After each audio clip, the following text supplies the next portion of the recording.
परमेश्वर यीशु, मैं आज के वचन को तेरे हाथ में लेती हूँ प्रभु। मैं मांगती हूँ कि आज का वचन दोधारी तलवार के समान आए, जो लोगों के हृदय में ही नहीं जाए पर उनके जीवन को भी बदले। मैं चाहती हूँ कि प्रकटीकरण जो भी आज आने वाला है, उस प्रकटीकरण से लोगों के अंदर बात कर प्रभु, और परमेश्वर उनको अपने चाल चलन को सुधारने के लिए मदद कर प्रभु। अनुग्रह दे प्रभु, क्योंकि वो अपने आप से बदल नहीं सकते, तेरे अनुग्रह की उनको ज़रूरत है। उन्हें अनुग्रह दे कि वो वचन के अनुसार अपना जीवन बदलेंगे प्रभु। आज ये 2 पॉइंट है वचन के प्रभु। आज तू कौन से, अगर तू चाहता है कि मैं दोनों पॉइंट लूँ तो मुझे मदद कर। अगर तू चाहता है कि मैं एक ही पॉइंट पे फोकस करूँ आज, तो मुझे एक पॉइंट पे फोकस करने के लिए मदद कर प्रभु। परमेश्वर, जो तेरी इच्छा है वो पूरी होने दे प्रभु। परमेश्वर, मैं मांगती हूँ प्रभु कि जो भी ये वचन सुनने वाले हैं परमेश्वर, उनके जीवन में काम कर, कार्य कर।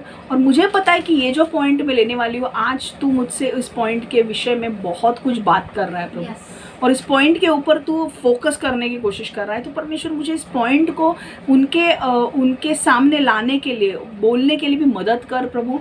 पवित्र आत्मा मेरे जीभ के ऊपर नियंत्रण ले प्रभु। जो तू चाहता है वही मेरे मुंह से निकलने दे प्रभु। यीशु के नाम से मैं प्रार्थना करती हूँ। आमेन, आमेन, आमेन, हालेलुया। ओके, आज का जो पॉइंट है, तीसरा पॉइंट है, ठीक है। हमने अभी तक कितने पॉइंट देखे? 2 पॉइंट। ये कितना चौथा पॉइंट, ये 5वां पॉइंट है। हाँ, ओके, ये आज 5वां पॉइंट। हाँ, चौथा point.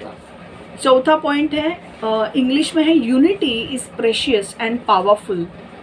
Unity is precious and powerful. एकता अनमोल और शक्तिशाली है। हिंदी में जो लिख रहे हैं, एकता अनमोल और शक्तिशाली है। एकता अनमोल आणि शक्तिशाली आहे। एकता अनमोल आणि शक्तिशाली आहे। Unity is precious and powerful. एकता अनमोल और शक्तिशाली है। एकता अनमोल आणि शक्तिशाली आहे। आज जो पॉइंट जिसके विषय में मैं बात करने वाली हूँ, परमेश्वर कल से मुझे सिर्फ एक ही पॉइंट पे ज़्यादा स्ट्रेस कर रहा है। मतलब मैंने 2 पॉइंट लिखे थे, पर आज पता नहीं मेरे से कितना होगा, क्योंकि मुझे थोड़ा ठीक नहीं लग रहा है। अगर परमेश्वर मुझे अनुग्रह देता है 2 पॉइंट लेने के लिए, तो मैं 2 पॉइंट लूँगी। पर एक जो पॉइंट है जिसके विषय में आज परमेश्वर मुझे खास रूप से बात करने के लिए बोल रहा है, वो है एकता के ऊपर। हालेलुया।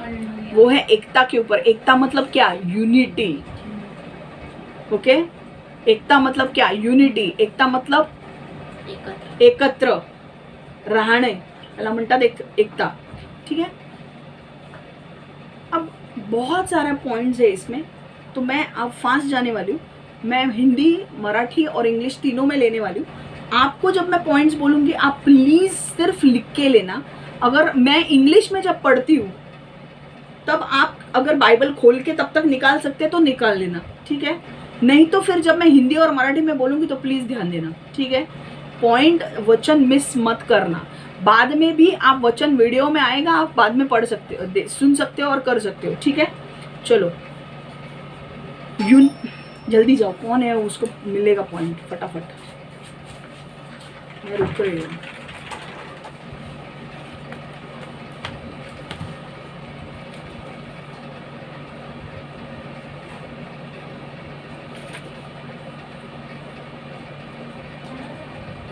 कोण होतं? अच्छा,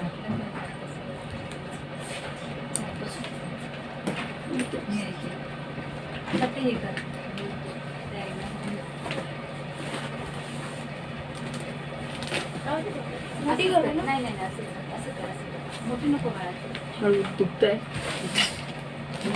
त्रास होतोय, हळू हळू हळू। हालेलुया। मैंने पॉइंट क्या बोला? अभी शुरुआत ही हो रही थी और आप आ गए। अभी तक शुरुआत हुई नहीं है, तो परमेश्वर चाहता था कि आप वचन को सुने, ऐका, म्हणून देवाने तुम्हाला लवकर पाठवलं, ठीक है। Unity is precious and powerful. एकता अनमोल और शक्तिशाली है। एकता अनमोल आणि शक्तिशाली आहे, ठीक है। अब मूसा और हारून जो थे, ओके, मूसा और हारून जो थे वो उनके सामने इतना बड़ा समस्या आई कि कोरा, अभिराम और दातन, ये तीनों ने मिलकर मूसा और हारून के खिलाफ बगावत की। 20 लाख लोगों को लेकर जाने की जिम्मेदारी परमेश्वर ने किसको दी थी? मूसा और हारून को। ओके, कोरा, अभिराम, दातन को जिम्मेदारी नहीं दी थी, मूसा और हारून को जिम्मेदारी दी थी। पर एक बात मैं बोलती हूँ, जब तुम्हें जिम्मेदारी मिलती है तब ऐसा मत सोचना, जब परमेश्वर तुम्हें लीडरशिप पोजीशन पे ऊपर लेकर आता है तो ऐसा मत समझना कि सब कुछ इजी होने वाला है। तकलीफें भी आएंगी, और मूसा के और हारून के सामने तकलीफें आई। 20 लाख लोगों को एक देश से निकालकर दूसरे देश में लेकर जाना आसान बात नहीं है। 11 दिन का रास्ता था, पर 11 दिन का रास्ते में परमेश्वर लेकर नहीं गया, 40 साल उनको भटकाया क्योंकि हृदय साफ नहीं था। 40 साल इमेजिन करो, मूसा उनको लेकर जा रहे हैं। 40 साल 20 लाख लोगों को लीड करना छोटी बात है क्या?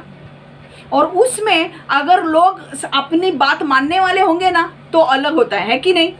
अगर परिवार में हमारे बच्चे हैं, अगर बच्चे शैतानी कर रहे हैं तो हमें अगर उनको ट्रिप पे, वेकेशन में भी लेकर जाना तकलीफ होता है कि नहीं?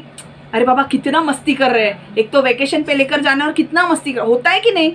यहाँ पे मूसा के 20 लाख बच्चे थे, 20 लाख लोगों के अलग अलग दिमाग थे, सोचो। और 20 लाख लोगों की जिम्मेदारी परमेश्वर ने मूसा और हारून को दी थी कि तुम 20 लाख लोगों को लेकर जाओगे कनान देश में। समझ में आ रहा है? 20 लाख लोगों ने ही मूसा का दिमाग खराब किया, और मूसा ने एक गलती की, उसे चट्टान से बात करनी थी, उसने मारा और परमेश्वर ने उसे प्रतिज्ञा के देश में लेकर नहीं गया। तो 20 लाख लोगों को लेकर जाना, 20 लाख लोगों को लीड करना इतनी आसान बात नहीं है। अगर लीडरशिप के अंडर जो लोग रहते हैं, हमारे ऊपर भी जो गवर्नमेंट जो परमेश्वर ने रखी है, हमारी जिम्मेदारी बनती है कि हम उनके रूल्स को फॉलो करें। अगर हम बगावत करेंगे गवर्नमेंट के साथ तो परमेश्वर हमारा न्याय करेगा, और वैसे ही हुआ। कोरा, अभिराम और दातन ने क्या किया? मूसा और हारून के साथ बगावत की। 20 लाख लोग, उन्होंने क्या किया? बगावत की, और 250 लोग अपने साथ ले लिए, और वो भी बगावत कर रहे थे। पर इस बीच में, अभी मेरा पॉइंट आ रहा है, इस बीच में भी मूसा और हारून की एकता बनी रही। हालेलुया।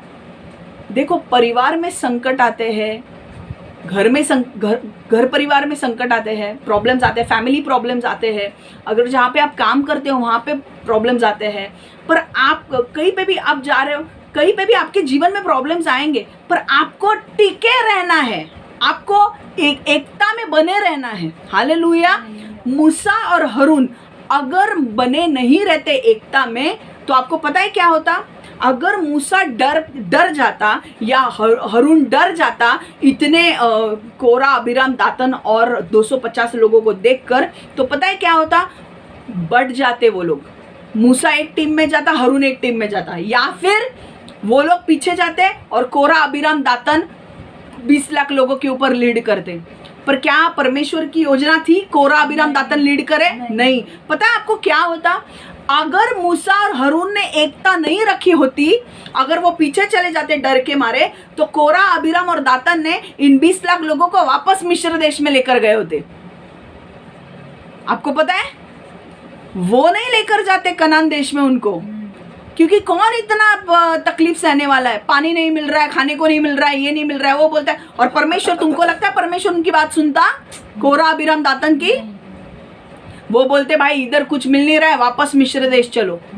तो एक चीज ध्यान में रखो, प्रॉमिस लैंड में जाने के पहले, जब तुम प्रतिज्ञा के देश में जाने वाले हो, जब परमेश्वर तुम्हें प्रतिज्ञा के देश में लेकर जाने वाला है, इट इज इम्पोर्टेंट कि आपकी एकता बनी रहे। मूसा और हारून की एकता बनी रहनी थी, ये इम्पोर्टेंट था। कितने भी चुनौती आए, वो दोनों मूसा और हारून एकता में रहे, उन दोनों के बीच में झगड़े नहीं हुए। समझ में आया?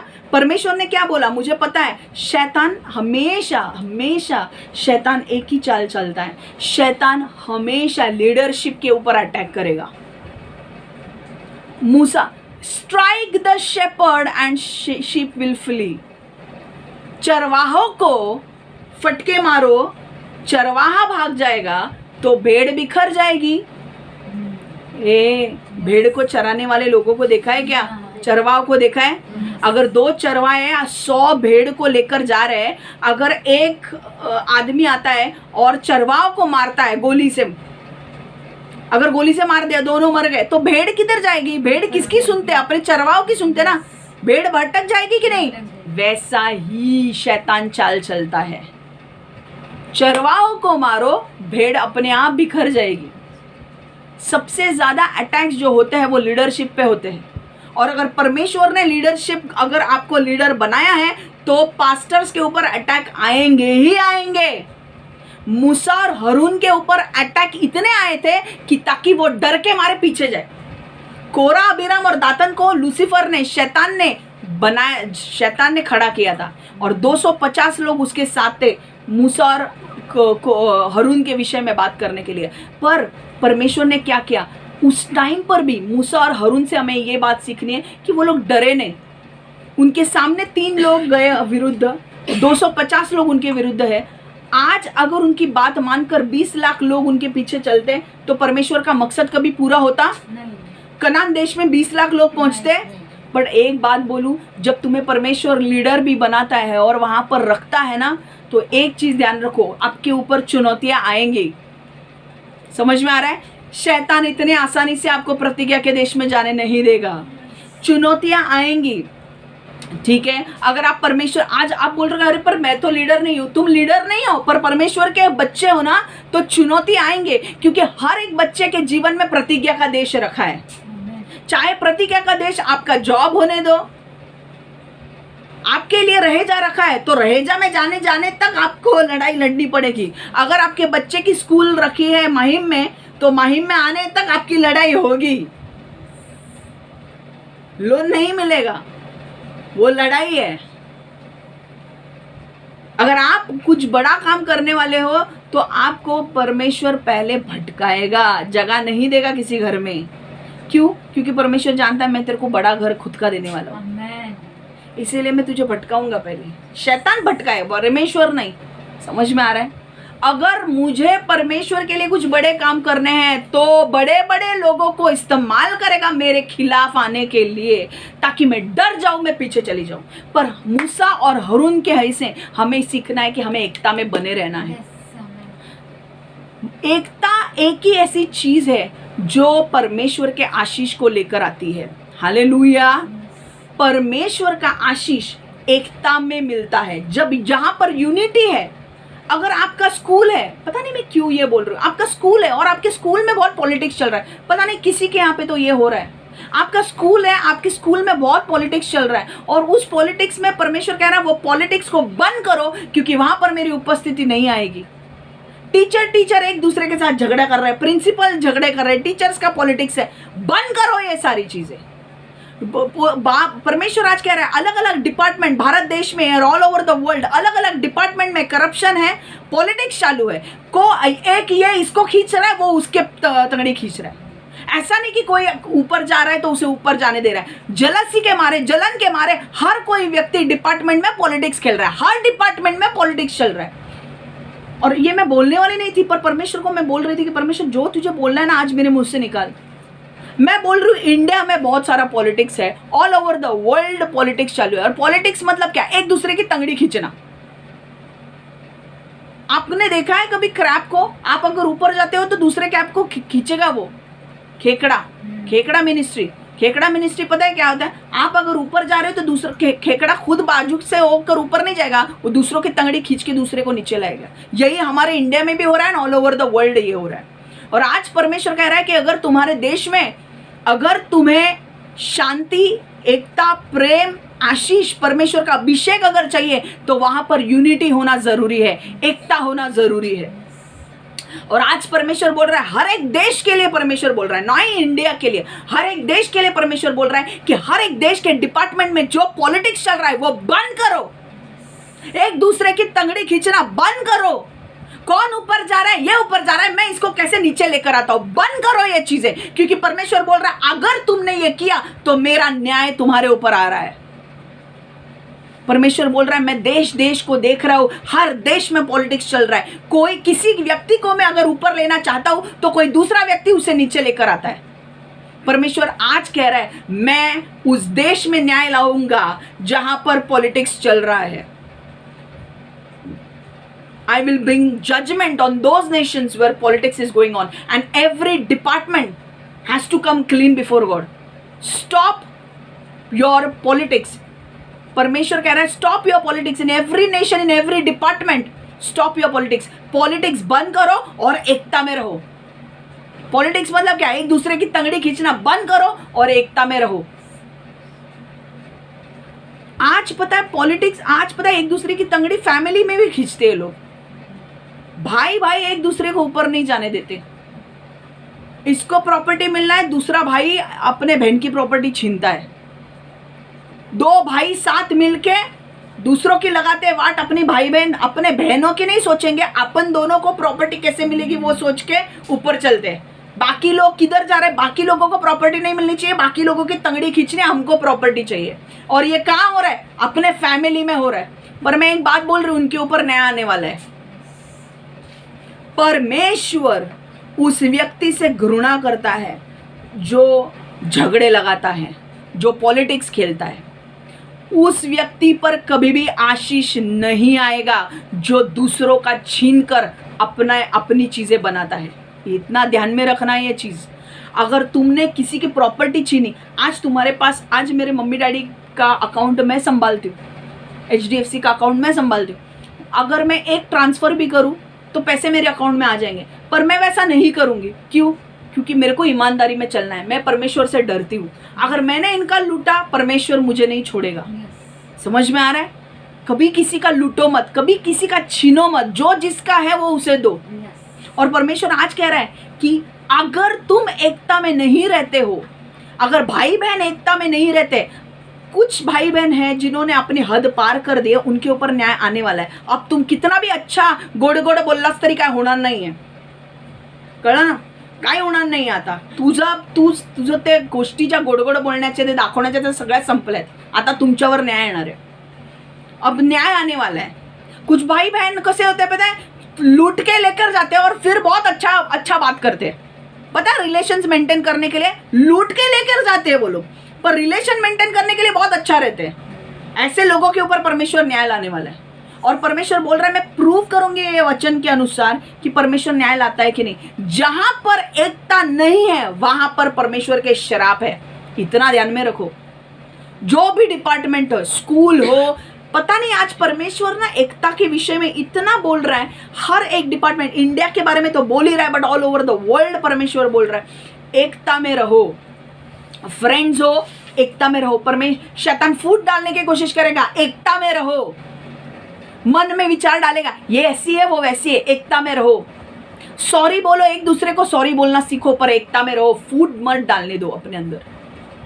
अगर आप प्रिंसिपल हो, टीचर्स के साथ आपके लड़ाई झगड़े सॉर्ट आउट करो। मैं नहीं जानती मैं किसके बारे में बोल रही हूँ, पर आप टीचर्स और उसकी मीटिंग करो और सॉर्ट आउट करो। शैतान जहाँ पर एकता नहीं है वहाँ पर शैतान के काम होंगे और वहाँ पर शराप आएंगे। और मैं ये प्रूव करना चाहती हूँ। पता नहीं परमेश्वर मुझे ना आज एक ही पॉइंट लेने को बोल रहा है एकता के विषय में।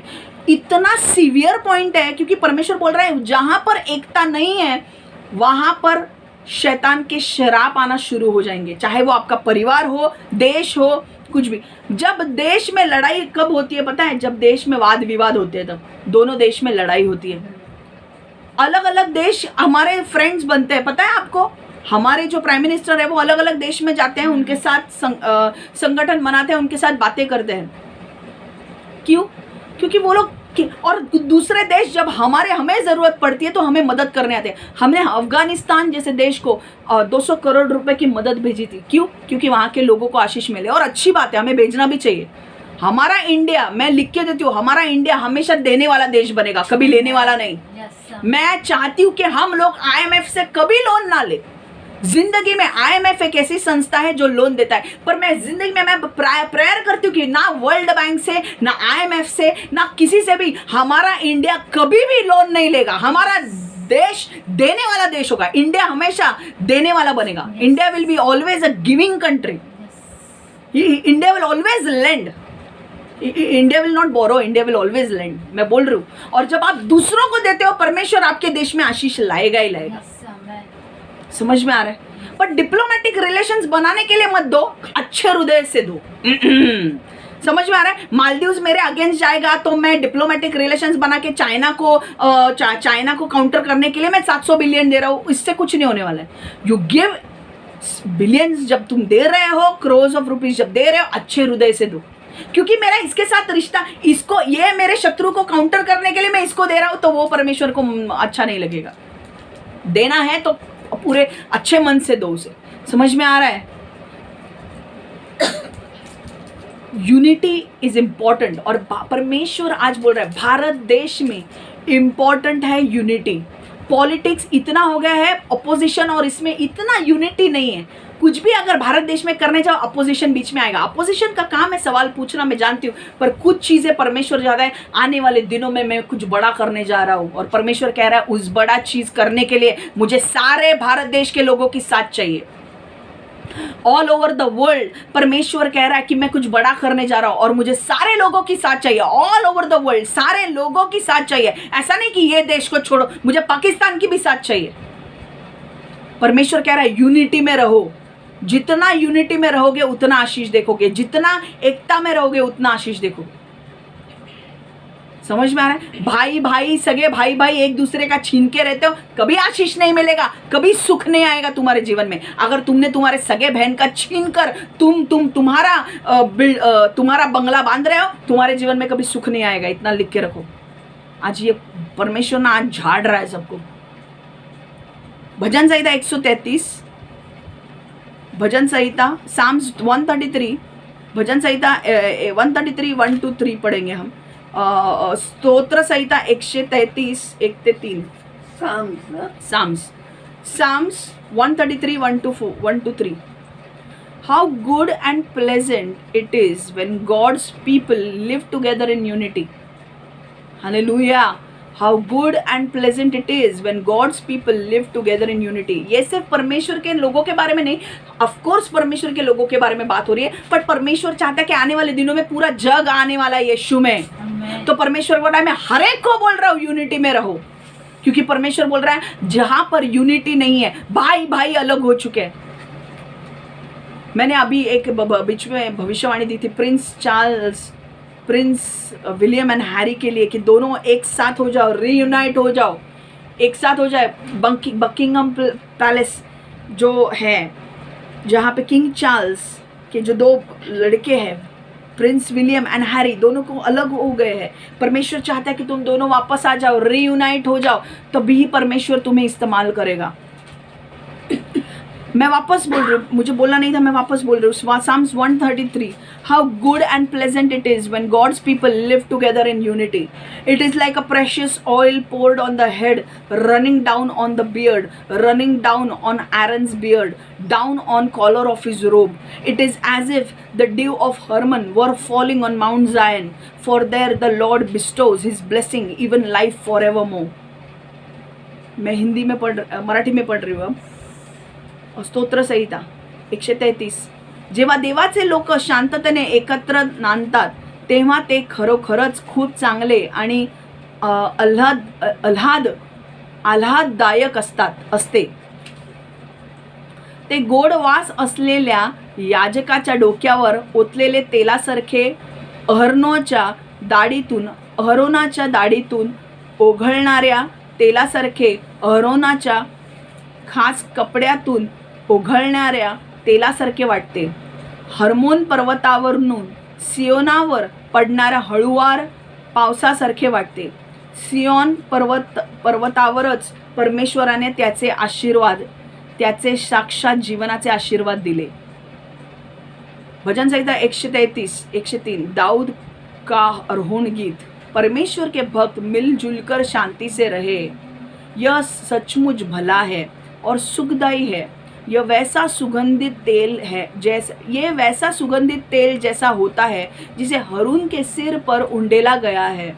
यह हारून की दाढ़ी से नीचे जो बह रहा है भरा हो उस तेल सा होता है। यह उस तेल जैसा है जो हारून के विशेष वस्त्रों पर ढुलक बह रहा है। यह वैसा है जैसे धुंध भरी ओस हर्मोन की पहाड़ी से आती है, सिय्योन के पहाड़ पर उतर रही हो। यहोवा ने अपने आशीर्वाद सिय्योन के पहाड़ पर दिए थे। यहोवा ने अमर जीवन की आशीष दी थी। ये क्या बोल रहा है? ये बोल रहा है कि एक तो परमेश्वर के भक्त मिलजुल कर शांति से रहे, ये सचमुच भला है। परमेश्वर चाहता है कि जितने भी लोग हैं सब लोग शांति से रहे।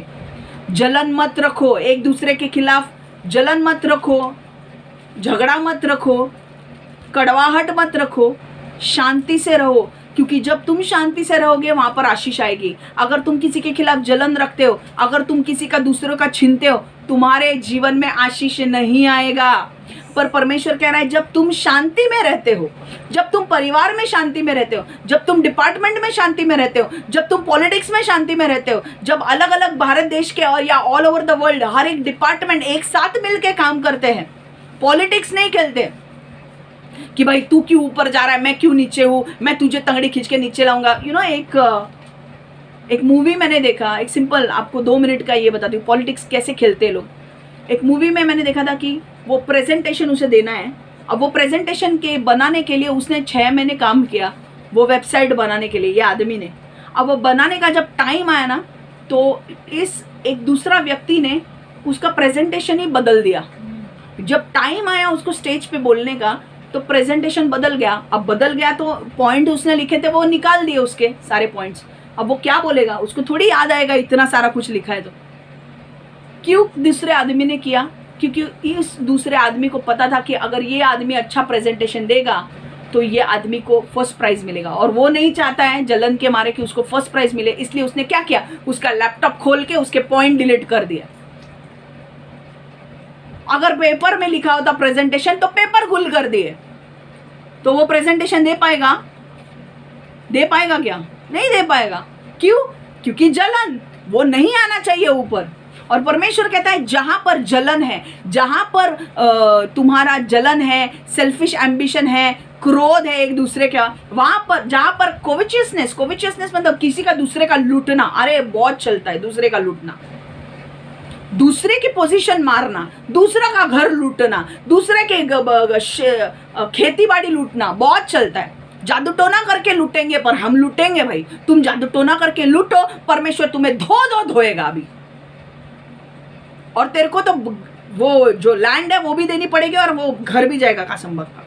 लिख के रखो, ये वो लिख के रखो। तुम कितने भी लोग मिलजुल कर प्लान करो, परमेश्वर आज तुम्हें कह रहा है तुमने जो प्लान बनाए है वो सारे प्लान्स को मैं फेल कर रहा हूं, और तुम्हारे ऊपर न्याय आ रहा है। और वो घर बेचकर तुम्हें सबको हिस्सा देना पड़ेगा। अपने आप को बहुत होशियार समझते हो ना, अब न्याय आते हुए अपने आप के ऊपर देखो। जितना लूट कर, अरे बाप को दारू पिलाते और साइन करके लेते, अखरा गुंठा माजी, बाप को दारू पिला के साइन करके लेने का पेपर पे, ये मेरे को चाहिए, और फिर बोलने का मेरे को मिला। एक तो एक्टिंग करने की हम परमेश्वर में हैं, और पीछे शैतान का काम करने का, शैतान के पास जाके जादू टोना करने का, बाप को दारू पिलाने का, साइन करके लेने के, और बोलने का मेरे को अखरा गुंठा मिले। वो सारे अखरा गुंठा देने पड़ेंगे, 1 रुपया तेरे को मिलेगा नहीं। यीशु के नाम से भिखारी बन के रहेगी तू। यीशु के नाम से मैं तुझे बोल रही हूँ आज। और मैंने बोला था मेरे मुंह से जो निकलेगा वो न्याय होगा आज, क्योंकि मैंने बोला था पवित्र आत्मा जो भी मेरे मुंह से निकलेगा वो उसका न्याय होगा। दूसरों का छीन कर लेते हो और मजा मारते हो, परमेश्वर बोलता है वहां पर शराप आएंगे। परमेश्वर क्या बोल रहा है, देखो जहां पर एकता है वहां पर परमेश्वर ब्लेसिंग्स देता है, वहां पर आशीष देता है। सुनो, परमेश्वर के भक्त मिलजुल कर शांति से रहे, यह सचमुच भला है और सुखदाई है। यह वैसा सुगंधित तेल है जैसे हारून जैसे होता है, जिसे हारून के सिर पर उंडेला गया, यह हारून की दाढ़ी के नीचे से बह रहा हो उसे तेल सा होता है। मतलब हारून कौन है? हारून मूसा का भाई था, वही अभिराम कुरान दातन के विषय, मूसा का भाई हारून। उसने बोला, परमेश्वर बोल रहा है एकता मानो ऐसा होता है कि जैसे हारून के सिर पर मैंने तेल डाला, अब वो तेल बहकर उसके दाढ़ी पर आ रहा है, दाढ़ी से नीचे जा रहा है पैर तक। अब इसका मतलब क्या है? इसका मतलब ये बोल रहा है परमेश्वर, it is a metaphor, okay. ये तेल का कुछ बोल नहीं रहा है, ये परमेश्वर बोल रहा है। इसका मतलब ये है कि जहां पर एकता है वहां पर मैं आशीष उंडेलता हूं और आशीष सिर से लेकर पांव तक आएगा। हालेलुया। हारून का दाढ़ी, कॉलर, शर्ट, पैंट ये नहीं है, इट्स अ मेटाफर। ये सिर्फ ऐसे ही बोला गया है। हमें पिछला उसका पीछे का मीनिंग समझना है, और उसका पीछे का मीनिंग ये है कि ये परमेश्वर, देखो क्या बोलता है, परमेश्वर के भक्त मिलजुल कर शांति से रहें, यह सचमुच भला है और सुखदायी है। यह वैसा सुगंधित तेल है जैसा होता है जिसे हारून के सिर पर उंडेला गया है।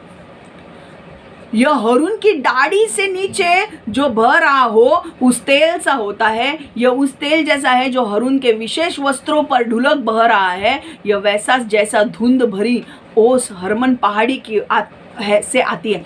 जब ओस गिरती है ना पत्तों पर, कितना सुंदर दिखता है। आपने देखा है ओस पत्तों पर गिरती है, वैसा सुगंधित। जब परमेश्वर बोलता है कि जहाँ पर एकता है मैं वहाँ पर आशीष देता हूँ, मैं वहाँ पर अभिषेक देता हूँ, मैं वहाँ पर मेरा हर एक आशीष। आपको जहाँ पर एकता है वहाँ पे अच्छी सेहत मिलेगी, अच्छा आशीष मिलेगा, अच्छा अभिषेक मिलेगा, हर अच्छी चीज वहाँ पर होगी जहाँ पर एकता है।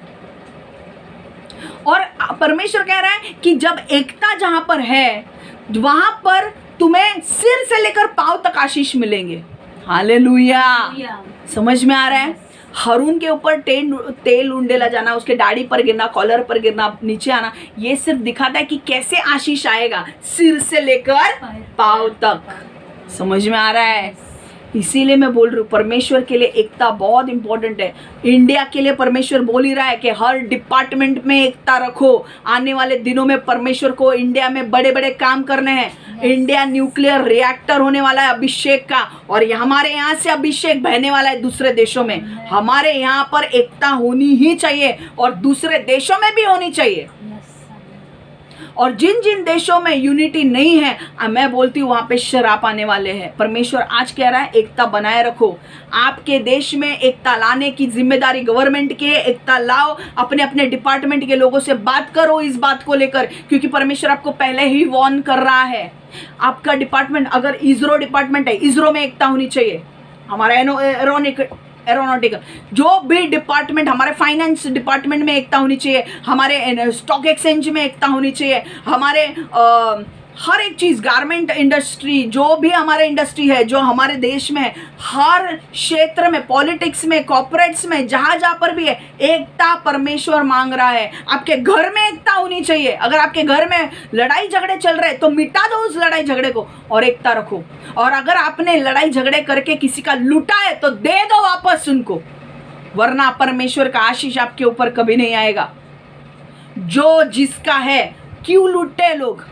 एकता में रहने वाले लोग दूसरों को लूटेंगे नहीं, शैतान के पीछे चलने वाले लोग ही दूसरों को लूटेंगे। और जहां पर एकता नहीं है वहां पर परमेश्वर के श्राप है। जहां पर एकता है वहां पर आशीष है सिर से लेकर पांव तक, पर जहां पर एकता नहीं है वहां पर क्या है? श्राप है। और जिस देश में एकता नहीं है वो देश कभी आगे नहीं बढ़ेगा। आज परमेश्वर अपने इंडियन गवर्नमेंट को भी बोल रहा है, हर एक इंडिया के डिपार्टमेंट को बोल रहा है, ऑल ओवर द वर्ल्ड हर एक देश को परमेश्वर बोल रहा है एकता में रहो, हर डिपार्टमेंट में एकता रखो। ये खींच रहा है, ये बड़ा बन रहा है, मुझे बुरा लग रहा है, ये बड़ा बन रहा है, मुझे बुरा लग रहा है, इसलिए मैं जादू टोना करके उसको नीचे लाता हूं। बंद करो ये गंदी चीजें। परमेश्वर न्याय लाएगा तुम्हारे ऊपर। परमेश्वर जिसको ऊपर लेकर जाना चाहता है वो उसको ऊपर लेकर जाएगा, जिसको नीचे लेकर लाना चाहता है वो उसे नीचे लेकर लाएगा। समझ में आ रहा है? समझ में आ रहा है? ये मैं सच बोल रही हूँ आपको, मेरे लिए ये 2 पॉइंट बनाना बहुत डिफ़िकल्ट था। इस हफ्ते में मैं पुणे जाकर आई हूँ और मैं थक चुकी थी। 2 पॉइंट मैंने बनाए, पर आज परमेश्वर मुझे एक ही पॉइंट एकता के ऊपर बोलने के लिए कह रहा है। मेरा आगे बढ़ने ही दे रहा है। इतना इम्पोर्टेंट है एकता के विषय में। आगे चलकर परमेश्वर बोल रहा है मैं अपना मंदिर भारत देश में बनाने वाला हूँ, और जब मैं मेरा मंदिर बनाऊंगा मुझे एकता की जरूरत है। अपोजिशन वाले आएंगे, पॉलिटिक्स ये खेलेंगे वो खेलेंगे। परमेश्वर बोल रहा है अगर तुम मेरे विरुद्ध गए और मेरे प्लान्स के विरुद्ध गए तो मैं एक को भी नहीं छोड़ूंगा। आज परमेश्वर आपको क्लियर कट बोल रहा है, आने वाले दिनों में परमेश्वर को कुछ अपना उसके कुछ चीजें स्थापित करनी है भारत देश में, उसका मंदिर बनाना है। तब ये क्यों जगह ली, वो क्यों जगह ली, ये पॉलिटिक्स क्यों खेल रहे, वो पॉलिटिक्स, तुम पॉलिटिक्स खेलो, परमेश्वर बोल रहा है नहीं तेरा न्याय किया तो देख। अपोजिशन, मैं गवर्नमेंट को भी बोल रही हूँ, अपोजिशन में जो लोग हैं और साथ में तब जो लोग रहेंगे जो इन फेवर है अपोजिशन में, मैं बोल रही हूँ सब साथ में आ जाओ और परमेश्वर का जो काम है वो मंदिर को बनाने के लिए मदद करो, तब तुम्हें आशीष मिलेगी एकता में। आपको पता है जब मूसा ने मंदिर बनाने को बोला, परमेश्वर ने तंबू बनाने के लिए कहा, तो वहां के लोग, इजरायली लोगों में इतनी एकता थी। मूसा ने कहा देखो परमेश्वर ने मुझे तंबू बनाने के लिए कहा है, क्योंकि हम लोग चलते हैं, हमारे बीच में परमेश्वर की उपस्थिति चाहिए। उनके पास संदूक होता था, तो वो संदूक को कैसे लेकर जाए, उन्होंने बोला जब हम एक एक साल एक एक जगह पे रुकते हैं तो हमें परमेश्वर का तंबू बनाना चाहिए। उस तंबू को बनाने के लिए पूरा मूसा को पूरे मेजरमेंट दिए थे कि ये ऐसा बनाओ, वो वैसा बनाओ, वो वैसा बनाओ। आपको पता है वो बनाने के लिए परमेश्वर ने मेजरमेंट तो दिए, पर पैसे की जरूरत थी।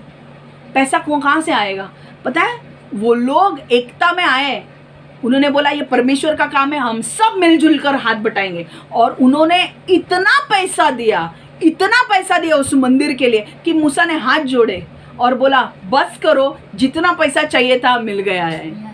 हालेलुया। और जहाँ पे ये ऐसी एकता है वहां पर परमेश्वर ब्लेसिंग नहीं देगा क्या? बोलो मुझे। इतना पैसा कि मूसा ने हाथ जोड़े, बाबा हमारा कैलकुलेशन के हिसाब से हमको 10 लाख रुपए चाहिए थे, तुम्हारा 20 लाख रुपए आ गए, आप बंद करो देना। लोगों ने बोला चलो अभी, मतलब इतना लोग उदार होके दे रहे थे।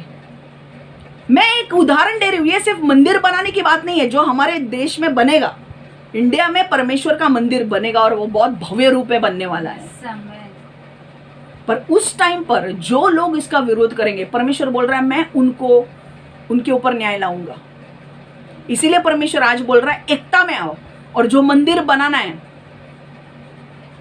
उस मंदिर को बनाने के लिए साथ दो, क्योंकि ये मेरा काम नहीं है, क्षमा का काम नहीं है, परमेश्वर का काम है। क्षमा सिर्फ मेरे मुंह से बोल रही है, पर मैं बोल रहा हूं उसके मुंह से। समझ में आ रहा है? इसीलिए परमेश्वर बोल रहा है हर डिपार्टमेंट में एकता। जहां पर तुम्हें एकता मिलेगी ना, वहां पर वो कंट्री डेवलप होगी। हमारे देश में तुम देख रहे हो मेट्रो आ रहे, ये आ रहे, वो आ रहे। मैंने बीच में अभी मैं पुणे गई थी, अटल सेतु देखा। अटल सेतु मैंने देखा, जो हमारा ब्रिज बना है, कितना सुंदर ब्रिज बना है। आपको क्या लगता है विदाउट यूनिटी ये बन सकता है क्या? करप्शन अगर ज्यादा हमारे देश में होगा तो हमारे देश में ब्रिज विज बनेंगे? कुछ नहीं बनेगा। वो पॉलिटिशियन अपने अपने पॉकेट में पैसा डाल के छू हो जाएंगे, और ऐसा बहुत सारे दूसरे देशों के लोगों ने किया है। पॉलिटिशियंस लोगों का पैसा खा के भागते हैं, पर यहाँ पे हमारे जो पॉलिटिशियंस है, हमारे गवर्नमेंट है, मैं उनको यीशु के लहू से ढकती हूँ और मैं मांगती हूँ कि परमेश्वर उनको सही सलाह दे कि वो अपने देश को सही तरीके से आगे बढ़ाए। हालेलुया। और वो कर भी रहे हैं। हालेलुया। और जहां पर वो नहीं कर रहे हैं वहां पर परमेश्वर का न्याय आ जाएगा। समझ में आ रहा है? तो एकता क्या है, इंपॉर्टेंट है। आपके घर में अगर एकता नहीं है तो घर में एकता लाओ। अगर एकता नहीं है वहां पर तुम्हारे ऊपर न्याय आएगा, इतना ध्यान में रखो। और आने वाले दिनों में कुछ लोगों के ऊपर बहुत सीवियर न्याय आने वाला है, क्योंकि परमेश्वर हेट करता है। अब जो मैं बताने वाली हूँ, देखो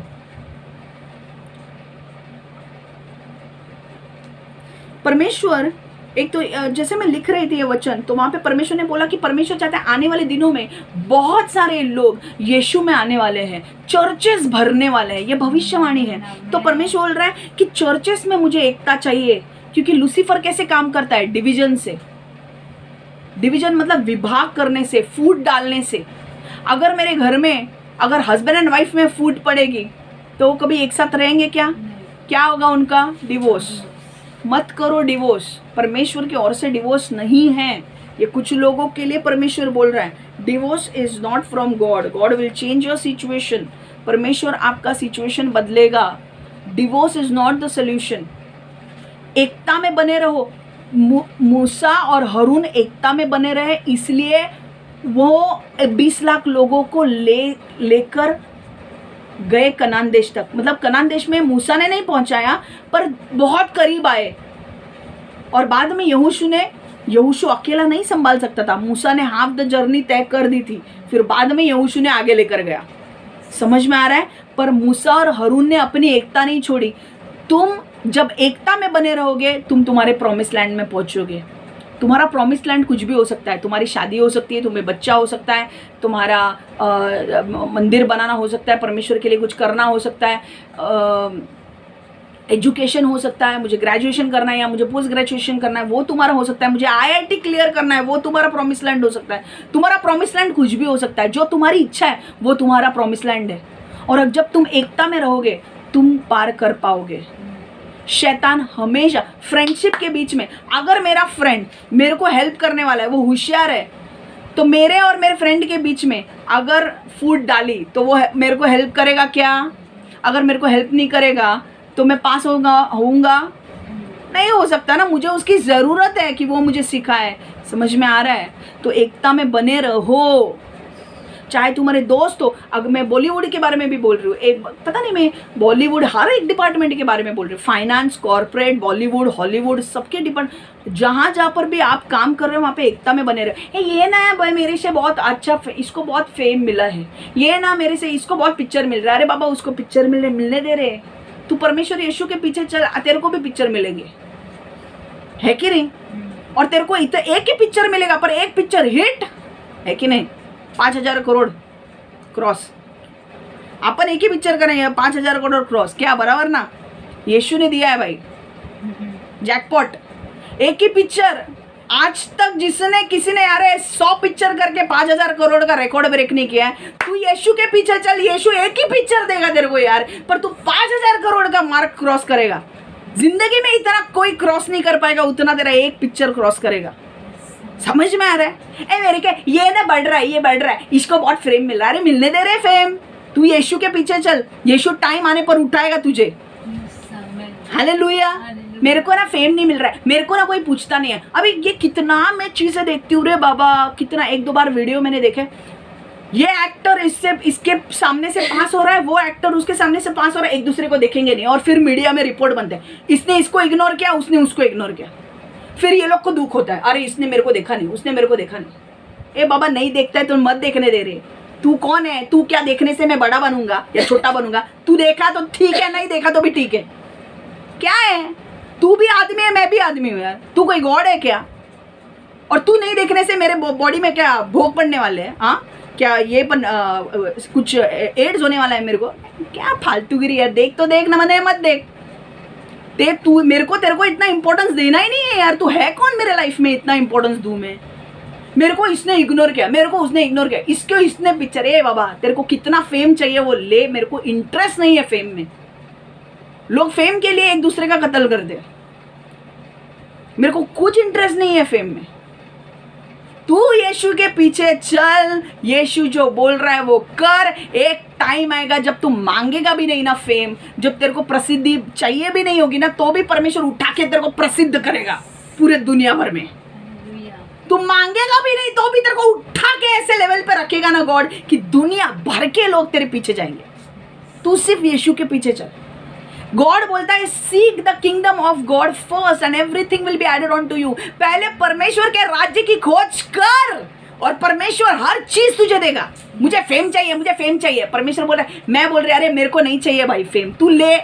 तेरे को चाहिए ना बड़े स्टेज पे, तू ले। तेरे लोग वाह वाह करते ना, करने दे, मेरे को कोई फर्क नहीं पड़ता। मेरे को यीशु के पीछे चलना है। और जब यीशु उठाएगा ना तो दुनिया भर के लोग करेंगे, क्योंकि इतना उठाएगा तब किसी का बाप तेरे को खींच नहीं पाएगा नीचे। फालतूगिरी ना, फालतू चीजों के पीछे मत जाओ। ये फेम, ये वो पूरा वैनिटी है, पूरा वेन है, ये कुछ नहीं है। हमको ये बनना है, हमको वो बनना है। प्लीज ये फालतू चीजें छोड़ो, ये परमेश्वर के पीछे चलो। परमेश्वर जो सिखा रहा है वो देखो, अपने लाइफ को ना मीनिंगफुल बना। ये हमारा ओरा ऐसा है, हमारा ओरा ऐसा है, हमारा फेम इतना बड़ा है, हमको लोग आते हैं तो हमारा ये मांगते हैं, क्या मांगते हैं, ऑटोग्राफ मांगते हैं। ये बस करो यार, और बाद में तुम नरक जाते हो। ये फालतू चीजों के पीछे भागना बंद करो और अपने लाइफ में थोड़ा ढंग का मीनिंगफुल लाइफ जीना सीखो।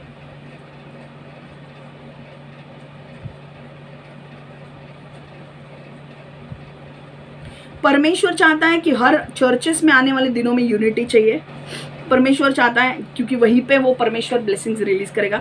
परमेश्वर चाहता है कि भारत देश और दूसरे देशों में हर एक डिपार्टमेंट में परमेश्वर को यूनिटी चाहिए, एकता चाहिए। परमेश्वर चाहता है लीडरशिप, हर एक जगह पे जितने जहाँ पर भी अथॉरिटी है, लीडरशिप है, परमेश्वर चाहता है उस लीडरशिप ग्रुप में यूनिटी चाहिए मुझे। चाहे वो इंडियन गवर्नमेंट हो, चाहे वो इसरो का डिपार्टमेंट, अलग अलग डिपार्टमेंट में अलग अलग लीडरशिप होते हैं, अलग अलग लोग होते हैं, है कि नहीं। आपके बॉस होते हैं ना, वो निर्णय लेते हैं। आपके बॉस में ही अगर एकता नहीं रही तो वो बड़े निर्णय ले पाएंगे क्या? अगर मैं चर्च चला रही हूँ पर मेरी मदद के लिए लोग नहीं है तो मैं चर्च चला पाऊंगी? तो शैतान क्या करेगा? मेरे और मेरे जो मददगार है उनके बीच में फूट डालने की कोशिश करेगा। तो हमें अक्ल होनी चाहिए कि झगड़ा नहीं करना है। समझ में आ रहा है? हर देश में परमेश्वर, हर एक डिपार्टमेंट में परमेश्वर एकता चाहता है, और परमेश्वर आपको वार्न कर रहा है कि मुझे हर देश में, हर एक डिपार्टमेंट में एकता चाहिए, और वहीं पे आशीष मैं रिलीज करूंगा। अगर आपके डिपार्टमेंट में अगर एकता नहीं है, अगर आप जलन रख रहे हो, अगर आप इसको जलन रख रहे हो, आप किसी को लूट रहे हो, आप किसी को मार रहे हो, आप किसी को तकलीफ दे रहे हो, परमेश्वर बोल रहा है वहां पर मेरा न्याय आएगा। और वो डिपार्टमेंट कोई भी होने दो, ये इंडिया में होने दो या ऑल ओवर द वर्ल्ड, वहां पर मेरा न्याय आएगा। पर अगर आप दूसरों को बढ़ा रहे हो, आप दूसरों की मदद कर रहे हो, आप एक साथ रहने की कोशिश कर रहे हो, आप ये नहीं देख रहे हो कि भाई किसको क्रेडिट जा रहा है। समझ में आ रहा है ना? आपको पता है फिल्म्स जो बनते हैं ना, फिल्म्स, बड़े बड़े बॉलीवुड फिल्म्स जो बनते हैं ना, वो फिल्म्स के हम एक्टर्स को देखते हैं और एक्टर को देख के वाह वाह वाह ताली मारते हैं। पर वहाँ पे बहुत सारे लोग हैं जो स्पॉट बॉयज हैं, जो उनकी मदद करते हैं, लाइट लगाने वाले होते हैं, कैमरामैन होते हैं। वो लोग के बिना उतना फिल्म बनेगा क्या? कैमरा का बिना तू एक्टिंग कर, कौन तेरा वीडियो बनाएगा? तेरा एक्टिंग को कौन डालेगा वीडियो? तू बनाएगा क्या? See, everybody is important, everybody's role is important, हर एक का रोल इंपॉर्टेंट है। समझ में आ रहा है? तो अगर तुम एक फिल्म जब देखते हो ना, जिंदगी में आपने फिल्म देखा है? कितने लोगों ने देखा है? एक फिल्म तो देखा होगा। एक फिल्म देखा, ऐसा मत करो, फालतूगिरी मत करो। आने वाले दिनों में ना बॉलीवुड के एक्टर्स अपने यहाँ पे आने वाले हैं, इसीलिए मैं ये दे रही हूँ, और वो लोग सुन रहे हैं हमारा, इसलिए मैं ये बोल रही हूँ। मेरे को बॉलीवुड का ये कोई शौक नहीं है, पर क्योंकि मैं उनके साथ रिलेट कर पाऊँ इसके लिए मैं एग्जाम्पल दे रही हूँ। एक फिल्म जब बनती है तो उसके पीछे बहुत सारे लोगों का काम होता है, सिर्फ एक्टर और एक्ट्रेस का काम नहीं होता है। स्पॉट बॉय होता है, डायरेक्टर होता है, कैमरामैन होता है, बहुत सारे लोग होते हैं, और सब मिलके जब काम करते हैं तब वो फिल्म बनती है। जब यूनिटी में एक बोलेगा, मैं डायरेक्टर बोलेगा मैं डायरेक्शन नहीं करूंगा, तो होगा क्या? सबको काम मिलकर करना है, तभी होगा। समझ में आ रहा है क्या? और क्रेडिट लेने मत जाओ, मुझे चाहिए क्रेडिट, मैंने किया। किसी को भी क्रेडिट मिलने दो।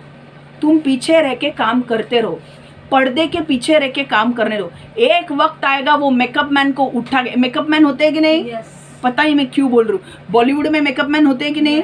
थिएटर में मेकअप मैन होते हैं कि नहीं? उनको कोई पूछता है क्या? नाटक अगर अच्छा चल गया थिएटर में, हाँ रिकॉर्ड, वर्ल्ड रिकॉर्ड बनाया, मेकअप मैन को कोई बोलता है क्या कितना अच्छा मेकअप? परमेश्वर बोल रहा है वक्त आएगा, तुम्हारा काम करते रहो, मेकअप मैन को अवार्ड दिया जाएगा, स्पॉट बॉयज को उठा के स्टेज पे अवार्ड दिया जाएगा। तुम सिर्फ काम अपना करते रहो, परमेश्वर सही समय पर आएगा और तुम्हें उठाएगा। तुम किसी को खींचने मत जाओ। समझ में आ रहा है? मुझे फेम नहीं मिल रहा है, मुझे क्रेडिट नहीं मिल रहा है, तुम किसी को पीछे बोलने के लिए मत जाओ। तुम टीचर हो, तुम प्रिंसिपल हो, तुम डॉक्टर हो, तुम कोई भी हो, तुम्हारा काम सिर्फ करते रहो, क्रेडिट के पीछे मत भागो। टाइम आएगा, परमेश्वर का कैमरा बड़ा है, परमेश्वर देख रहा है कौन कितना काम कर रहा है। जब टाइम आएगा परमेश्वर तुम्हें उठाएगा और सारे लोगों के सामने लेकर आएगा। तुम्हें क्रेडिट लेने के लिए पीछे भागने की जरूरत नहीं, तुम सिर्फ यीशु के पीछे चलो। परमेश्वर कहता है seek the kingdom of God first, मेरे राज्य की खोज करो और मैं सारी चीजें तुम्हें उपलब्ध करूंगा। Seek the kingdom of God first and everything will be added on to you. तू पहले मेरे राज्य की खोज कर, तू मेरे पीछे चल। एक वक्त आएगा मैं तुझे सबके सामने उठाऊंगा। मेकअप मैन उठ के सामने आएंगे, स्पॉट बॉयज को मिलेगा अवार्ड क्योंकि वो लोग ने मदद की है। तुम पीछे मत जाओ। समझ में आ रहा है? ये बोलना नहीं था मुझे, पर मैं सीरियसली आज मैंने बोला ना, आज एक ही पॉइंट है, पर यूनिटी के बारे में परमेश्वर बोल रहा है ताकि तुम्हारे दिमाग में घुसे। और मैं बॉलीवुड इसलिए कर रही हूँ क्योंकि आत्मा में कुछ लोग हैं जो हमारी बातें सुनते हैं। वो लोग लूसीफर के सामने झुके हैं और लूसीफर ने उनकी आत्मिक आंखें खोल दी है, इसलिए वो अपने घर पे बैठ के हमें देख सकते हैं और बड़े बड़े लेवल के स्टार्स है। तो ऐसा मत समझो कि हमें कोई देखना है। मैं बॉलीवुड इसलिए बोल रही हूँ ताकि मैं उनसे रिलेट कर पाऊँ, और आके चल कर वो हमारे चर्च में आने वाले हैं। मैं पागल नहीं हूँ जब बात कर रही हूँ उनसे, तो मुझे पता है मैं क्या बात कर रही हूँ और मैं किससे बात कर रही हूँ।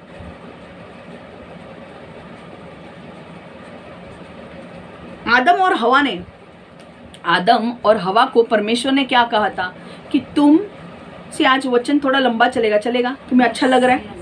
आदम और हवा को परमेश्वर ने कहा था कि तुम इस बगीचे में से किसी भी पेड़ से फल खा सकते हो, सिर्फ एक पेड़ से फल नहीं खाना है। कौन से? ज्ञान और बुरे और अच्छे का ज्ञान देने वाले वृक्ष से। Okay, tree of knowledge and evil, tree which will give knowledge of evil and good. Okay, इस पेड़ से तुम्हें नहीं खाना है। पर हवा ने क्या किया? हवा ने जब वो फल को देखा, हवा को शैतान ने लुभाया और हवा ने वो फल खा लिया। हवा ने फल खाया और हवा ने किसको दिया? आदम को दिया। जब परमेश्वर आया पूछने के लिए, परमेश्वर ने पूछा कि क्या हुआ भाई, तुमने ये फल खाया क्या? क्योंकि वो छुपने लगे, एक दूसरे को नंगे देखने लगे। तो परमेश्वर ने पूछा क्या तुमने फल खाया? और उन्होंने कहा हाँ मैंने फल खाया। तो हवा ने बोला मैंने फल खाया। फिर परमेश्वर ने आदम को पूछा, आदम ने पता है क्या किया? आदम ने हाथ उठाया, ये हवा है ना, इसने मुझे फल दिया। यूनिटी रही नहीं, फूट गिरी कि नहीं?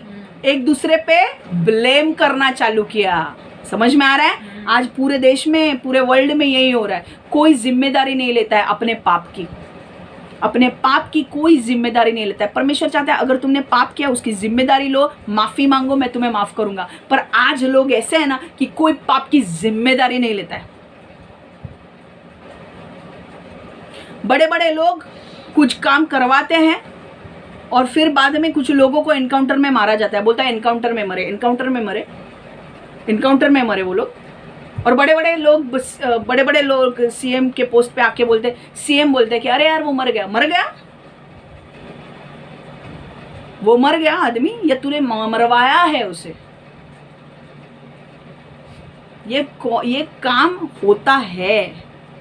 बड़े बड़े लोगों का नाम अंदर, आपको पता है बड़े बड़े लोगों का नाम नहीं आना चाहिए, इसलिए जो छोटे छोटे लोग को पाप करवाया जाता है और बाद में उनको मार दिया जाता है और बोलते हैं एनकाउंटर में मारा गया। तो पागल लोग हैं, गाड़ी में बैठ के उसको खुला छोड़ा है रिवॉल्वर लेके मारने के लिए। एक गाड़ी से, एक जेल से दूसरे जेल में लेकर जाने के लिए उसके हाथ में हैंडकफ होते हैं। क्या पागल समझा हमको? और इनको बनना है हमारे देश के नेता? कोई नहीं बनेगा। ऐसे अगर काम करोगे ना एक दूसरे के मारने का, कोई भी उस पोजीशन पे नहीं जाने वाला है। लिख के रखो, ये परमेश्वर के श्राप तुम्हारे जीवन पे आ रहे हैं। तुम बड़े नेता बनना चाहते हो पर परमेश्वर तुम्हें बनना नहीं देगा। तुम्हें तुम्हारे पोस्ट से निकालेगा। अब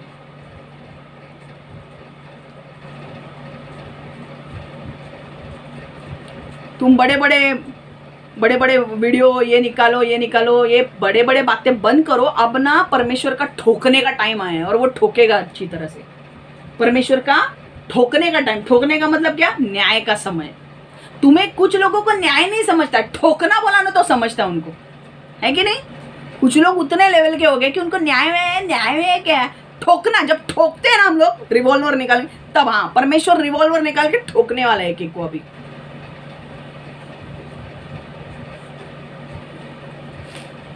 एक बात बोलती हूँ मैं, आदम और हवा ने जब पाप किया, आदम और हवा ने जिम्मेदारी अपने ऊपर नहीं ली, ब्लेम गेम करने लगे। ब्लेम गेम किसके? इसने किया, उसने किया, इसने किया, उसने किया।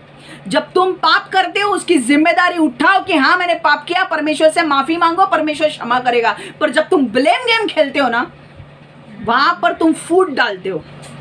अगर तुमने पाप किया है तो बोलो सबके सामने हाँ मैंने किया पाप, परमेश्वर क्षमा करेगा। पर तुम जब पाप करके जब अपने आप को होशियार दिखाने की कोशिश करते हो ना कि मैंने पाप किया है पर मैंने नहीं किया है, इसने किया है, और ब्लेम गेम खेलते हो ना, तब परमेश्वर ठोकेगा। आदम और हवा को परमेश्वर की बात माननी चाहिए थी, एकता में रहना चाहिए था। जब हवा वो फल देख भी रही थी, आदम को बोलना चाहिए था वो फल को देख भी मत हवा, क्योंकि परमेश्वर ने बोला है नहीं करना है हमें। आदम ने वैसा नहीं किया, हवा को करने दिया। दोनों में क्या फूट पड़ी ना, दोनों ने वो फल खाया। पर जब परमेश्वर पूछने आए तो दोनों एक दूसरे को हाथ दिखा रहे हैं। मुझे हवा दिखा रही है, मुझे शैतान ने लुभाया। आदम को पूछा तो आदम बोलता है कि मुझे हवा ने दिया। इसलिए सबको श्राप मिले। शैतान किसके रूप में आया था? सांप के रूप में। क्या बोला? You will crawl on your belly, तू पेट के बल चलेगा अब सांप। आदम को क्या श्राप मिला कि आदम जो चीजें तुझे आराम से मिलने वाली थी बिना मेहनत किए, अब हर चीज में तुझे मेहनत करनी पड़ेगी, तुझे तेरा पसीना बहाना पड़ेगा और तब तू पैसा कमाएगा। हवा को क्या श्राप मिला? प्रेगनेंसी के वक्त इतना दर्द होगा कि तू बेयर नहीं कर पाएगी। वो नहीं आना चाहिए था वो श्राप, पर क्योंकि एकता नहीं रही, परमेश्वर की बात नहीं मानी। जब परमेश्वर तुम्हें कुछ आज्ञा देता है, टर्मिनल 3 29 एयरपोर्ट्स बन रहे, ठीक है, बट टर्मिनल 3 के बारे में जो बोला है वो करो। I am very happy about 29 airports, but terminal 3 के बारे में जो बोला है उसके ऊपर करो काम। परमेश्वर जब आज्ञा देता है उसकी बात मान के करो। जब तुम आज्ञा का उल्लंघन करते हो और फिर ब्लेम गेम खेलते हो, वहां पर श्राप आएंगे।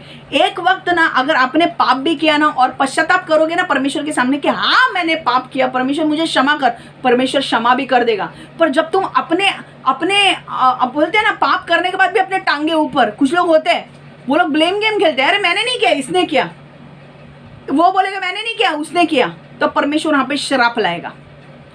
परमेश्वर जहाँ पे नम्रता होती है ना वहाँ पे आशीष देता है, शांति होती है वहाँ पे आशीष देता है, जहाँ पर एकता होती है वहाँ पे आशीष देता है। अगर तुम एक दूसरे के ऊपर हर एक डिपार्टमेंट में ब्लेम गेम, हर एक डिपार्टमेंट में ब्लेम गेम, इसने ये किया उसने वो किया, अरे तुमने अगर गलती की तो एक्सेप्ट करो, बोलो बॉस को कि हाँ मैंने गलती की, मार नहीं डालेगा वो।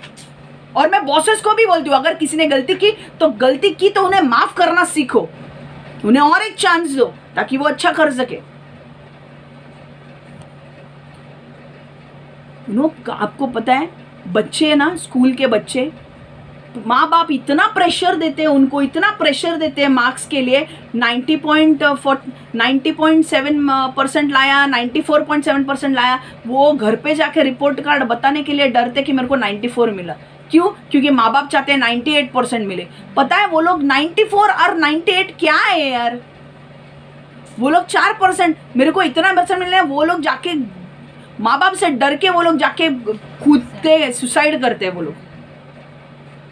अपने इतना मत डरा के रखो यार किसी को कि कोई जाके सुसाइड करे। क्या आपने कभी गलती नहीं की है क्या जिंदगी में?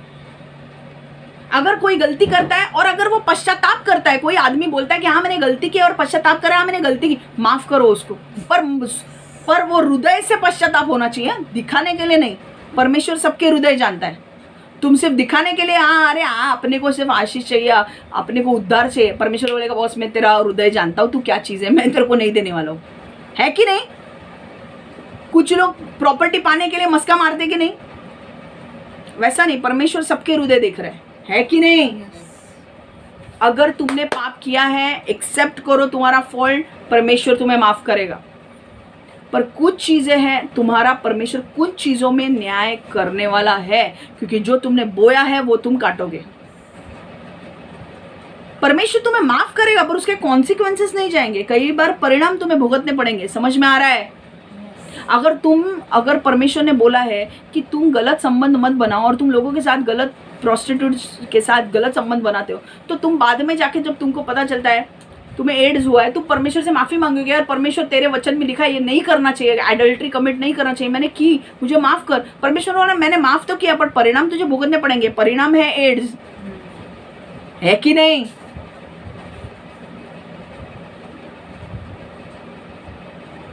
आज परमेश्वर बोल रहा है एकता में रहो और ओनरशिप लो। अगर तुमने पाप किया है ना, अपना ओनरशिप लो उस पाप का। मैंने पाप किया है, परमेश्वर मुझे क्षमा कर।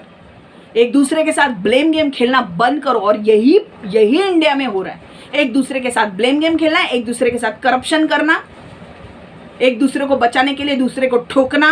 ये परमेश्वर बोल रहा है अगर ये सारी चीजें बनी रही इंडिया में, ऑल ओवर द वर्ल्ड, मैं न्याय लाऊंगा उस देश में, और जब मैं लाऊंगा कोई बचा नहीं पाएगा। आज वार्निंग है।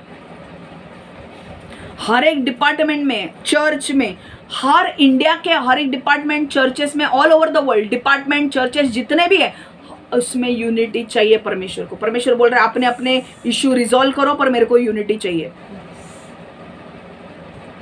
परमेश्वर, आदम और हवा ने जब पाप किया, पता है उन्होंने क्या खोया?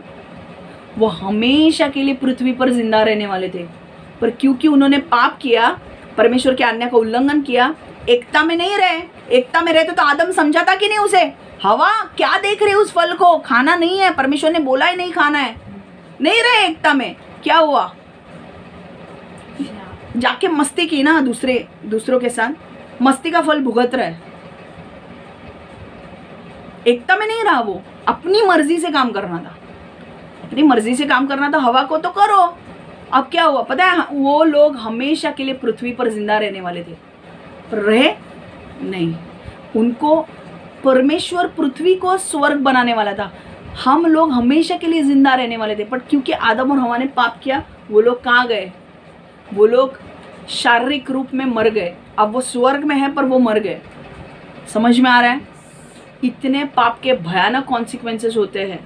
पाप को हल्के से मत लो, और जहाँ पर एकता नहीं है, दूसरों का छीना है, लूटा है, वहाँ पर न्याय आने वाला है, और आने वाले दिनों में तुम देखने वाले हो। और इसके लिए यूनिटी मत करने जाओ अभी, क्योंकि वचन आया है अभी एकता में सिर्फ दिखाने के लिए मत करो। अगर यूनिटी रियल में करना है ना, तो जो जिसका है वो उसे दो। जिसके 11 गुंठे लिए ना, उसको वापस कर दो, और जो घर है ना, वो माला डगा, वो बेच के सबको अपने अपने हिस्से दो, और फिर एकता करो। सिर्फ मैं पिक्चर लेकर जा रहा हूँ, मैं इनको पिक्चर लेकर जा रहा हूँ, मैं दिखाऊँ मैं कितना अच्छा प्यार करता हूँ, एक्टिंग मत करो, बस बहुत हुई एक्टिंग, सब समझ में आ गया अब। और you will never come to my church, लिख के उसको ट्रांसलेट करके बताओ। You will never come into my church. तूने बोला था ना मैं आऊंगी, मैं कभी नहीं आऊंगी। I will never ever come into your life problems again. मैं कभी नहीं आऊंगी तेरे प्रॉब्लम रिजॉल्व करने के लिए। मार नहीं तो कुछ भी कर। उसको लगता है सब बैठे हैं इसके प्रॉब्लम सॉल्व करने का। हम लोग ऐसे ही पागल लोग हैं जो बैठे हैं तेरे प्रॉब्लम सॉल्व करने के लिए।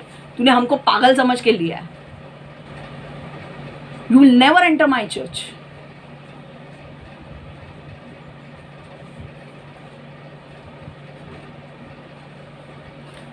एक चीज परमेश्वर बोलना चाहता है कि when God gives you a plan for a church, for a country, be united to fulfil that plan. जब परमेश्वर आपके देश के लिए कुछ प्लान देता है, या आपके चर्च के लिए कुछ प्लान देता है, तो सब मिल के यूनिटी में रहो, तभी आप पूरा कर पाओगे। समझ में आ रहा है?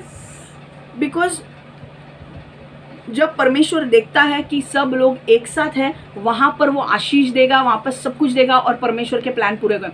मूसा को बोला तंबू बनाने के लिए, तो तंबू बना के मूसा अकेला तंबू बनाएगा? मूसा को तो तंबू बनाने को आता भी नहीं था।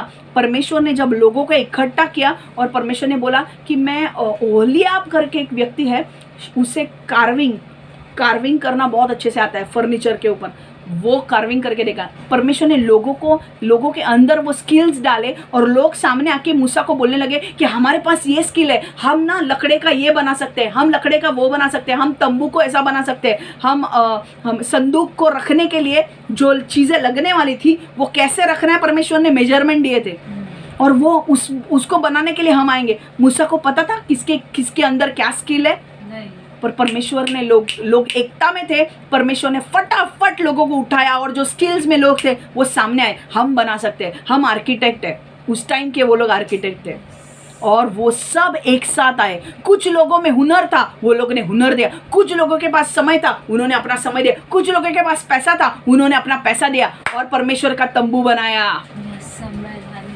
और एक चीज ध्यान रखो, अगर तुम्हें अपोजिशन में भी जाना है तो भी मैं किसी के बाप से नहीं डरती हूँ।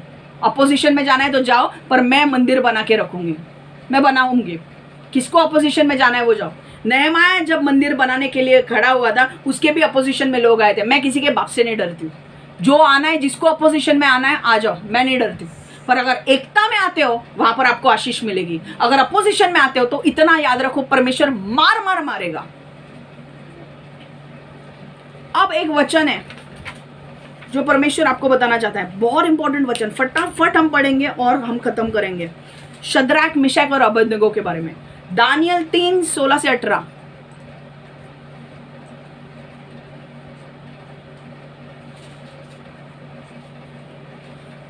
इंग्लिश में मैं पढ़ रही हूँ दानियल 3:16-18, दानियल 3:16-18, दानियल 3:16-18, मराठीमध्ये पण Daniel 3:16-18. Shadrach, Meshach and Abednego replied to King Nebuchadnezzar, "We do not need to defend ourselves before you in this matter. If we are thrown into blazing furnace, the God we serve is able to deliver us from it, and he will deliver us from your majesty's hand. But even if he does not, we want you to know, your majesty, that we will not serve your gods or worship the image of God you have setup." एक जाने से पहले मैं एक story बताना चाहती हूँ. Shadrach, मिशक और अबेदनेगो 3 व्यक्ति थे. नबूकदनेस्सर ने अपनी एक मूर्ति बनाई थी और नबूकदनेस्सर ने बोला था कि सब लोग उसके सामने झुकेंगे, उस मूर्ति के सामने झुकेंगे. ए बाबा सुनो ना, सुनो, मैं स्टोरी बोल रही हूँ, उसके बाद जब हम पढ़ेंगे तो आपको इजीली समझ में आएगा. सिर्फ पॉइंट लिख के रखो, मैं आपको टाइम दूंगी पढ़ने के लिए वापस, ठीक है. सुनो, अभी स्टोरी सुनो. स्टोरी नहीं समझ में आए, कुछ नहीं समझ में आएगा.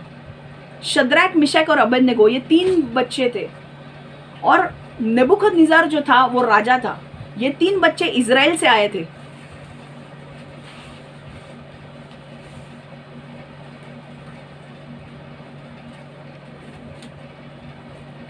तीन बच्चे थे, शद्रक, मिशक और अबेदनेगो. और नबूकदनेस्सर जो थे, इन तीनों बच्चों को बबीलोन में बंद कर दे, बबीलोन से उठा के, इजराइल से उठा के बबीलोन में लेकर आए थे. तो शद्रक, मिशक, अबेदनेगो इजरायली थे. वो परमेश्वर यहोवा को पूछते थे. वो लोग, समझ में आ रहा है. नबूकदनेस्सर ने अपनी मूर्ति बनाई और सबको बोला कि मैं जब बोलूँगा एक ब्यूगल बजाया जाएगा, एक म्यूजिक बजाया जाएगा, तब सब लोग को झुकना है उस मूर्ति के सामने, और जो कोई नहीं झुकेगा उसको मैं तेल के भट्टी में डाल दूंगा. शद्रक, मिशक और अबेदनेगो ये 3 लोग थे, उन्होंने वो मूर्ति के सामने नहीं झुके. और उनकी सज़ा क्या थी? उनको पता चला कि ये 3 लोग झुक नहीं रहे. उनकी सज़ा क्या थी? कि उनको तेल के भट्टी में डाला जाएगा. और जब तेल के भट्टी में डाला गया तो आग के भट्टी में डाला गया तो वो आग 7 गुना ज़्यादा बढ़ाई गई. पर ये तीनों जो लोग थे वो उसमें रहे, आग के भट्टी में. और उन्होंने बोला कि नबूकदनेस्सर को कि तू हमें आग के भट्टी में डाल रहा है तो डाल, पर हम तेरे मूर्ति के सामने नहीं झुकेंगे. हम मर भी जाए तो भी चलेगा. हमारे परमेश्वर पे विश्वास करते हैं और हम तेरी मूर्ति के सामने नहीं झुकेंगे. हम मर भी जाए तो भी चलेगा. हमारे परमेश्वर ने अगर हमें बचाया तो ठीक, अगर नहीं भी बचाया तो भी हम तेरे मूर्ति के सामने नहीं झुकेंगे. यहाँ से स्टोरी शुरू होती है, ठीक है. अब हम वचन को पढ़ेंगे और फिर मैं आपको समझाती हूँ. कीर्ति लवकर बंद करते हैं. कमी करना, क्षमा येते. Shadrach, Meshach and Abednego replied to him, King Nebuchadnezzar, we do not need to defend ourselves before you in this matter. If we are thrown into blazing furnace, the God we serve is able to deliver us from it, and he will deliver us from your majesty's hand. But even if he does not, we want you to know, your majesty, that we will not serve your gods or worship the image of gold you have set up. Daniel 3:16-18. Shadrach, Meshach व Abednego राजाला म्हणाले, Nebuchadnezzar, या गोष्टींचे स्पष्टीकरण करण्याची आम्हाला गरज वाटत नाही. जर तू आम्हाला भट्टीत टाकलेस तर आम्ही उपासना करीत असलेले देव आमचे रक्षण करू शकतो आणि त्याची इच्छा असल्यास तो तुझ्यापासून आमची बचावही करू शकतो. पण जरी देवाने आम्हाला वाचवले नाही तरी हे राजा, आम्ही तुझ्या देवतांना आम्ही बजणार नाही. हे लक्षात ठेव. तू स्थापलेल्या सोन्याच्या मूर्तीची आम्ही पूजा करणार नाही. समझ में आ रहा है? काय बोलत होते? आम्ही झुकणार नहीं. अब शद्रक, मिशक और अबेदनेगो ने उत्तर देते हुए राजा से कहा, हे नेबूकदनेस्सर, हम तुझसे इन बातों की व्याख्या करने की आवश्यकता नहीं है. यदि हमारा परमेश्वर जिसकी हम उपासना करते हैं उसका अस्तित्व है तो वह इस जलती हुई भट्टी से हमें बचा लेने में सामर्थ है. और सो अरे ओ राजा, वह हमें तेरी ताकत से बचा लेगा, किंतु राजा हम यह चाहते हैं कि तू इतना जान ले कि यदि परमेश्वर हमारी रक्षा न भी करे तो भी हम तेरे देवताओं की सेवा से इनकार करते हैं। सोने की जो प्रतिमा तूने स्थापित कराई है हम उसकी पूजा नहीं करेंगे। कड़ा, इतने बोल्ड थे वो लोग। नेबूकदनेस्सर को बोला हम तेरे सामने नहीं झुकेंगे, जो करना है वो कर, हमारा परमेश्वर हमें बचाएगा, और अगर नहीं भी बचाएगा तो भी तेरे मूर्ति के सामने हम नहीं झुकेंगे। आगे और एक वचन पढ़ना है, चलो फटाफट। 3:25-27।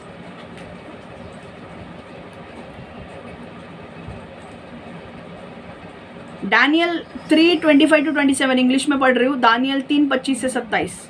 Daniel 3:25-27। He said, look, I see 4 men walking around in the fire, unbound and unharmed. And the fourth one, एक मिनट।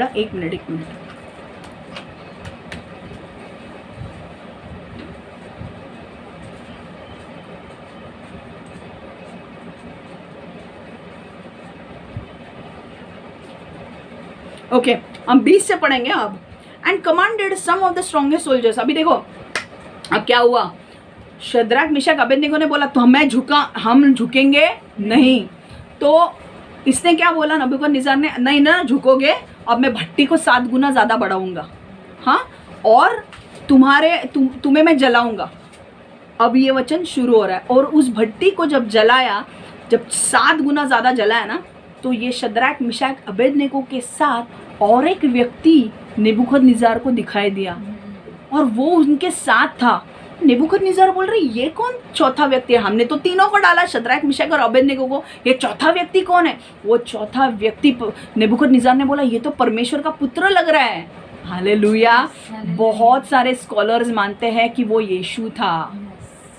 यीशु का जन्म नए करार में हुआ है, पर पुराने करार में यीशु कई बार लोगों की मदद करने के लिए ऐसे आया है।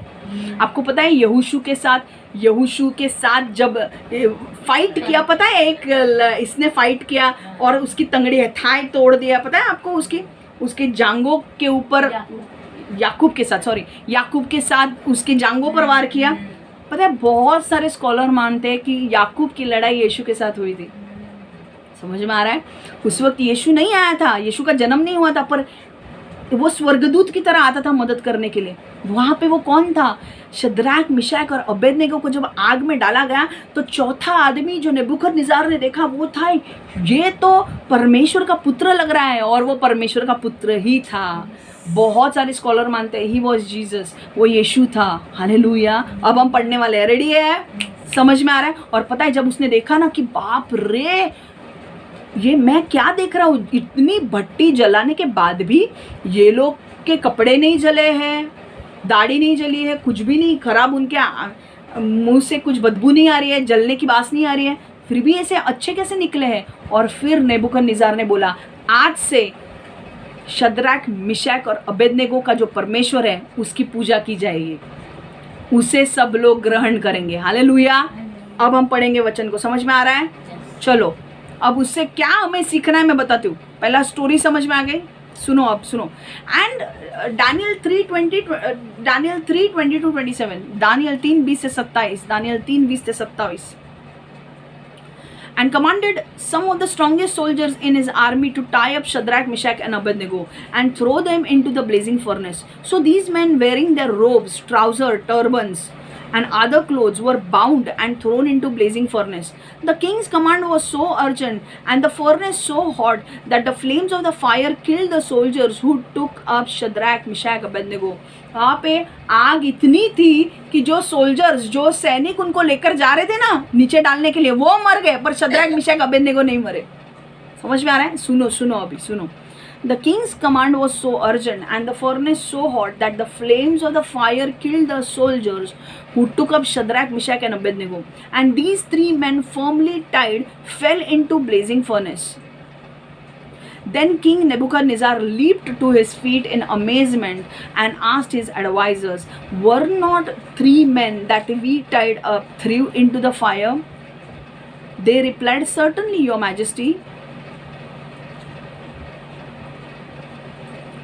He said, look, I see 4 men walking around in the fire, unbound and unharmed, and the fourth look like the Son of God. Nebuchadnezzar then approached the opening of the blazing furnace, shouted, Shadrach, Meshach, and Abednego, the servant of the Most High, come out, come here. So Shadrach, Meshach, and Abednego came out of the fire, and the satraps, prefects, governors, and royal advisors crowded around them. They saw that the fire had not harmed their bodies, nor was a hair of their head singed. Their robes were not scorched, and there was no smell of fire on them. Marathi में पढ़ रही हूँ, समझ में आ रहा है? English वाले पढ़ रहे हैं, समझ में? दानियल 20 से 27. मग कीर्ती तू वाच. दानियल 3 20 ते 27 वाच. इकडनं वाच पाहिजे, इकडे येऊन वाच. हे इझी आहे, लवकर ये. हे इझी आहे.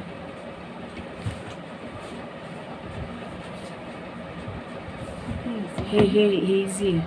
मग नबुकद्नेस्सर त्यांच्या सैन्यातील काही बलवान सैनिकांना शद्रक, मेशक व अबेदनेगो यांना बांधण्यास हुकूम केला. त्यांना त्या तिघांना तापलेल्या भट्टीत टाकायला सांगितले. मग त्या तिघांना बांधून भट्टीत टाकण्यात आले. त्यांनी अंगरखे, विजारी, टोप्या, इतर कपडे घातलेले होते. राजा हुकूम देते वेळी अतिशय रागवला असल्याने त्यांनी घाईघाईने भट्टीत तापवली. भट्टीची आच एवढी होती की तिच्या ज्वाळाने बलवान सैनिक मेले. शद्रक, मेशक व अबेदनेगो ह्यांना टाकण्यासाठी ते भट्टीजवळ गेले, तेव्हाच ते ज्वाळाने भाजून मेले. शद्रक, मेशक, अबेदनेगो भट्टीत पडले. त्यांना अगदी घट्ट बांधले होते. मग नबुकद्नेस्सरने एकदम उडी मारली. तो आश्चर्यचकित झाला. त्याने आपल्या सल्लागारांना विचारले, आपण तिघांनाच बांधले आणि तिघांनाच भट्टीत टाकले खरे ना?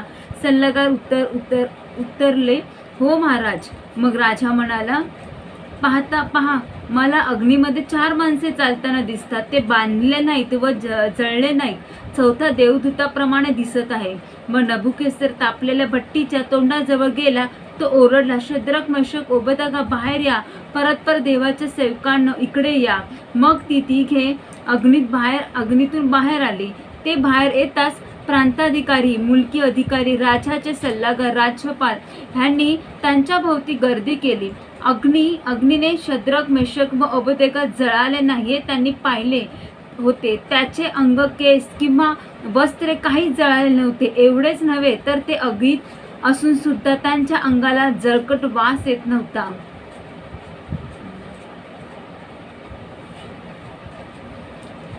दानियल 3 20 से 27. इसके बाद नबूकदनेस्सर ने अपनी सेना से कुछ बहुत मजबूत सैनिकों को आज्ञा दी कि वे शद्रक, मेशक और अबेदनेगो को बांध ले. राजा ने उन सैनिकों को आज्ञा दी कि वे शद्रक, मेशक और अबेदनेगो की धधकती भट्टी में झोंक दे. सो शद्रक, मेशक और अबेदनेगो को बांध दिया गया और फिर धधकती भट्टी में धकेल दिया गया. उन्होंने अपने वस्त्र, अंगरखे, पतलूने और टोप तथा अन्य कपड़े पहन रखे थे.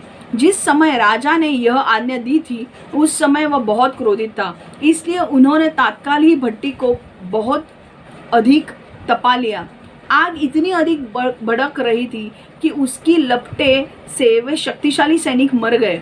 वे सैनिक उस समय मारे गए जब उन्होंने आग के पास जाकर शद्रक, मेशक और अबेदनेगो को आग में धकेला था.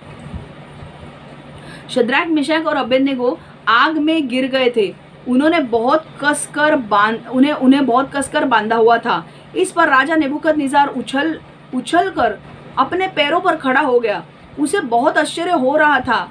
उसने अपने मंत्रियों से पूछा, यह ठीक है ना कि हमने तो बस 3 व्यक्तियों को बंधवाया था और आग में उन्हें 3 ही को डलवाया था? उसके मंत्रियों ने उत्तर दिया, हाँ महाराज. राजा बोला, देखो, मुझे तो आग के भीतर इधर उधर घूमते हुए 4 व्यक्ति दिखाई दे रहे हैं. वह बंधे हुए नहीं हैं और आग उनका कुछ बिगाड़ नहीं पाई है. देखो, वो चौथा पुरुष तो किसी स्वर्गदूत जैसा दिखाई दे रहा है. समझ में आ रहा है? बहुत से स्कॉलर मानते हैं कि वो यीशु था. इसके बाद नेबूकदनेस्सर जलती हुई भट्टी के मुंह पर गया. उसने जोर से पुकार कर कहा, शद्रक, मेशक और अबेदनेगो बाहर आओ. परम प्रधान परमेश्वर के सेवक बाहर आओ. सो शद्रक, मेशक और अबेदनेगो आग से बाहर निकल आए. जब वे बाहर आए तो प्रांत के राज्यपाल, हकीमों, अधिपतियों के और राजा के मंत्रियों ने उनके चारों तरफ भीड़ लगा दी.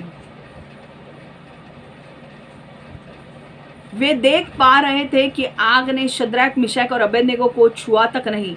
उनके शरीर ज़रा भी नहीं जले थे, उनके बाल झुलस तक नहीं थे, उनके कपड़ों को आँच तक नहीं आई थी, उनके शरीर से ऐसी गंध तक नहीं निकल रही थी जैसे वे आग के आसपास भी गए हो। हालेलुया।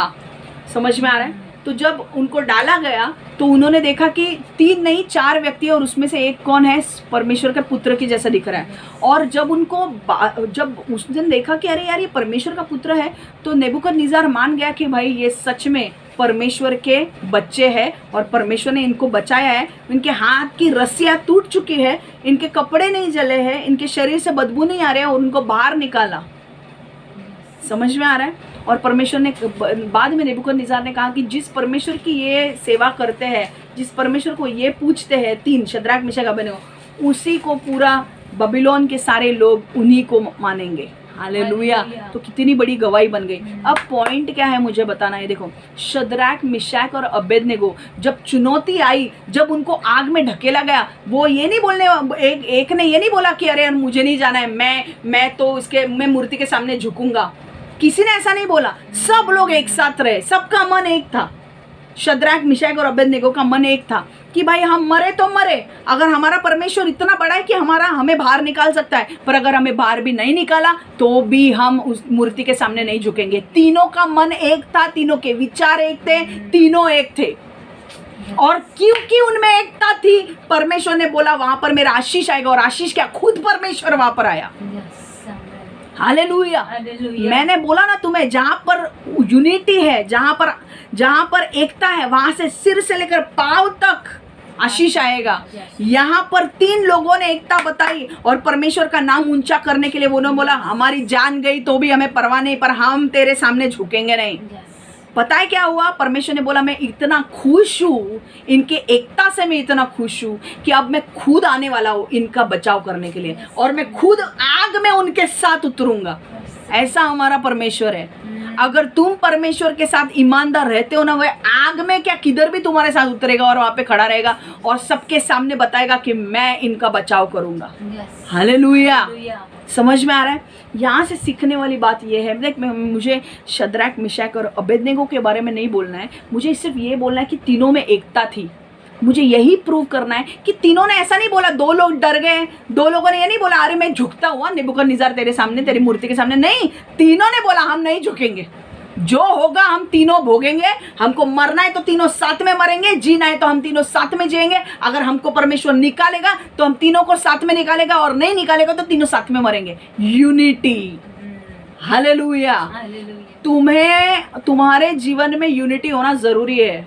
शैतान आएगा फूट डालने के लिए, फूट डालने मत दो, एकता में रहो। जितना एकता में रहोगे तो तक तुम परमेश्वर तुम्हारे लिए बड़े बड़े काम करेगा, आशीष तुम्हारे जीवन में आएगी। समझ में आ रहा है? कुछ लोग यूनिटी किसके लिए करते हैं? पाप करने के लिए। होता है कि नहीं? गैंग यूनिटी मतलब क्या? एकता। पर एकता में लोग आने गलत चीजों के लिए भी आ सकते हैं ना। लोग एकता में एक साथ हो सकते हैं गलत काम करने के लिए भी, तो परमेश्वर वहां पे आशीष देगा। यूनिटी है इसलिए भाई ये लोग हम सब एकता में है, क्या करने के लिए? इसको फोड़ने के लिए। परमेश्वर आशीष देगा वहां पे। एकता का मतलब है परमेश्वर तुम्हारा उद्देश्य देखेगा। तुम यूनिटी में हो, तुम 4 लोग 5 लोग सब यूनिटी में आ गए, सबको येड़ा बना रहे हो। 5 लोग कब से सबको येड़ा बना रहे हो, 5 लोग एक होके, और दूसरों को येड़ा बना रहे हो। 5 लोग यूनिटी में आ गए हो, पर यूनिटी किसके लिए? गलत काम करने के लिए। तो परमेश्वर फोड़ेगा अब, क्योंकि तुमने जो किया है वो गलत किया है। जो तुमने बोया है अब तुम उसका काटोगे। तुम कितना भी करो, इतना ध्यान में रखो, अब तुम इसको मारो उसको मारो, किसी का ध्यान मेरा ध्यान वहां पे लाने के लिए कुछ भी करो, मैं नहीं आने वाली वहां पे। और जितना तू दूसरे लोगों को फोड़ेगा ना, उतना परमेश्वर तुझे फोड़ने वाला है। इतना तू ध्यान में रख। तेरे अंदर बहुत लोगों को तूने आने दिया और तेरे वाइफ को तूने मारा है, और तेरे को चाहिए हमारा ध्यान वहां पे दे। हम बिल्कुल ध्यान नहीं देने वाले। हम परमेश्वर के हाथ में उसे देंगे, परमेश्वर उसके लिए लड़ेगा।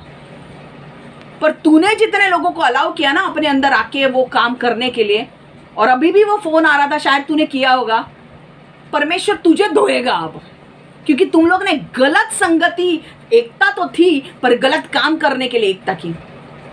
कुछ लोग दूसरों को मारने के लिए एकता बनाते हैं। परमेश्वर ऐसे ग्रुप को आशीष देगा, एकता एकता एकता एकता है, तो दूसरों को मारने के लिए एकता। सब मिलके झूठ बोलते हैं। 250 लोग, एक चर्च है, उसमें एक चर्च में एक लड़के को शादी का प्रपोजल आया। ये रियल घटना है। शादी का प्रपोजल आया और वो लड़का जब पूछने के लिए गया कि ये लड़की कैसी है, तब सब लोगों ने झूठ बोला उस लड़के को। उस लड़के के कान भर के दिए। 100 लोग 200 लोग उसमें इन्वॉल्व थे। सबके कान, उस लड़के के कान भरे कि ये लड़की अच्छी नहीं है और वो लड़की परमेश्वर की ओर से थी। और ये लड़के को जब, बिकॉज ये लड़के को झूठ बोला, ये लड़का किसी और के साथ एंगेजमेंट कर ली। ये लड़के ने शादी करने गए तो परमेश्वर ने शादी नहीं होने दी। क्यों? क्योंकि उस लड़के को 100 लोग मिलकर, चर्चेस में हुआ ये, चर्चेस बिक चुके हैं, लूसीफर के चर्चेस है वो, उसके अंदर काम भी वैसा ही होगा और न्याय भी उतना ही बढ़ाएगा। कुछ लोगों को झूठ बोलने के लिए पैसे दिए गए। ये लड़की के साथ इस लड़के की शादी नहीं होनी चाहिए, तो पैसे दिए गए कि झूठ बोलो। वो लोग ने पैसा लेके झूठ बोला और वो लड़के ने मान लिया इनके झूठ को। और वो लड़का किसी और लड़की के साथ शादी करने जा रहा था। परमेश्वर ने शादी होने ही नहीं दी। परमेश्वर ने बोला तू शादी कर रहा है, तू पागल है, तेरे को तो अक्ल नहीं है, पर मैं होने दूँ। मेरी बेटी जो वेट कर रही है उधर, वो पागल है, बैठ के वेट कर रही है, क्योंकि उसके ऊपर बहुत सारे आशीष बने हैं दूसरे लोगों के। तो परमेश्वर पागल है, होने देगा। कुछ लोग अब वो ये चर्च की एकता नहीं बोलते उसे। वो चर्च नहीं है, वो नरक है। और वो चर्च में 200 लोग एक आए, उनको पैसा कोई दे रहा था झूठ बोलने के लिए, तो वो चर्च है या नरक है? नरक है। चर्चेस लूसीफर के हाथ में बिक चुके हैं, इतना ध्यान में रखो। जो चर्च में तुम हो ना, हमारे यहाँ पे लोग कम है, पर हमारा चर्च बिका नहीं है। हमारा चर्च यीशु का है। बजाओ ताली यीशु के लिए कि हमारा चर्च अभी भी जिंदा है और वो रहेगा हमेशा। और जो चर्चेस ने ये किया है ना, वो चर्चेस नहीं रहने वाले अब तुमको क्या लगता है परमेश्वर उस लड़के की शादी होने देगा उस लड़की के साथ? वो पहली वाली दूसरी झूठ बोल के वो लड़की ने, और वो पता है वो लड़की जिसके बारे में जिस लड़की ने झूठ बोला ना, वो जानती थी कि ये लड़के के लिए कौन लड़की है। वो लड़की जानती थी कि वो लड़की कौन है। उसके बारे में सारा झूठ बोला इस लड़के को, और इस लड़के ने मान लिया। और वो लड़की के इस लड़के ने मान लिया, और वो लड़का, इस लड़की को पैसे दिए गए थे ऊपर से झूठ बोलने के लिए। तो जो चर्चेस में 200 लोग इकट्ठा हुए, ये किसके लिए आए? वहाँ पे यूनिटी है, एकता है, पर बुरे काम करने के लिए एकता है। तो परमेश्वर फोड़ेगा अब, समझा? सब लोगों को फोड़ेगा जितने लोग इन्वॉल्व थे उसमें। समझ में आ रहा है? एकता करो, पर अच्छे काम के लिए एकता करो। बुरे काम के लिए अगर एकता करोगे ना, तो सबके सब जाओगे, एक को भी नहीं छोड़ेगा परमेश्वर। देखो, दो वचन मुझे पढ़ने हैं। 1 कोरिन्थियों 10, बहुत सुंदर वचन है, सुनो। परमेश्वर यीशु जाने के पहले प्रार्थना करता है कि यीशु जब जाने वाला है, अब उसका स्वर्गरोहण हो चुका है, अब वो जाने वाला है, तो उसके पहले वो सारे चर्च के लिए प्रार्थना करता है। क्या प्रार्थना करता है? देखो, सॉरी, ये यीशु का प्रार्थना नहीं है, पौलुस प्रेयर करता है। यीशु ने भी प्रार्थना की थी कि एक रहने दो सारे लोगों को। 1 कोरिन्थियों 1:10, I appeal to you brothers and sisters. 1 कोरिन्थियों 1:10, 1 कोरिन्थियों 1:10, I appeal to you, brothers and sisters, in the name of our Lord Jesus Christ, that all of you agree with one another in what you say, and that there be no divisions among you, but that you be perfectly united in mind and thought. Hallelujah. क्या बोल रहा है? I appeal to you, brothers. कौन appeal कर रहा है? पौलुस appeal कर रहा है कोरिन्थियन चर्च को, क्योंकि कोरिन्थियन चर्च क्या हुआ था? बिखर गया था।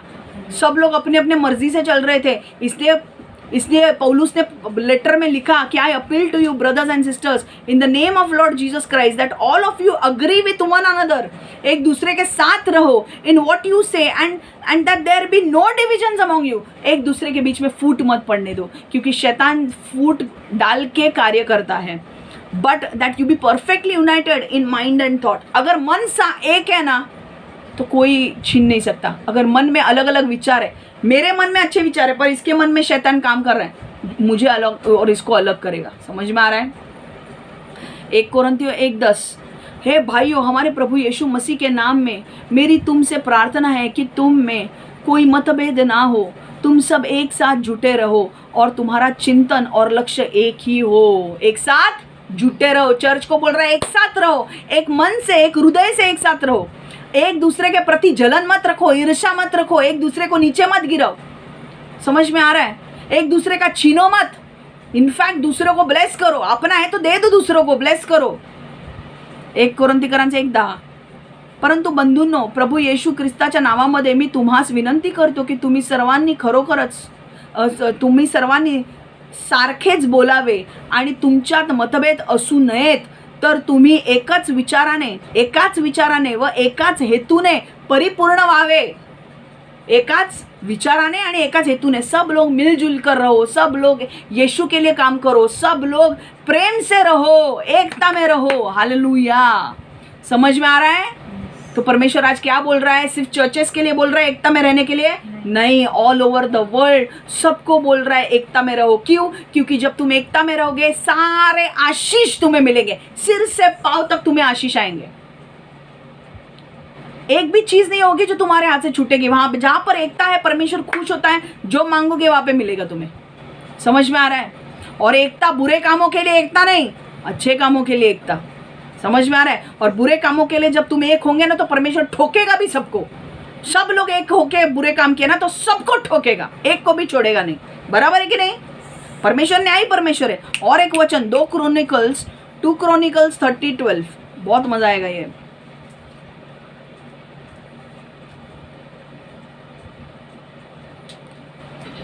2 क्रॉनिकल्स, हाँ 2 इतिहास 30:12, 2 इतिहास 30:12, क्रॉनिकल 2 क्रॉनिकल्स 30:12। पुढे परमेश्वराच्या कृपेनेच असे घडून आले की राजा हेजेकिया आणि त्याचे सरदार यांच्या आज्ञाप्रमाणे वागायला यहुदांचे लोक तयार झाले। अशा रीतीने त्याने देवाचे शब्द पाळला।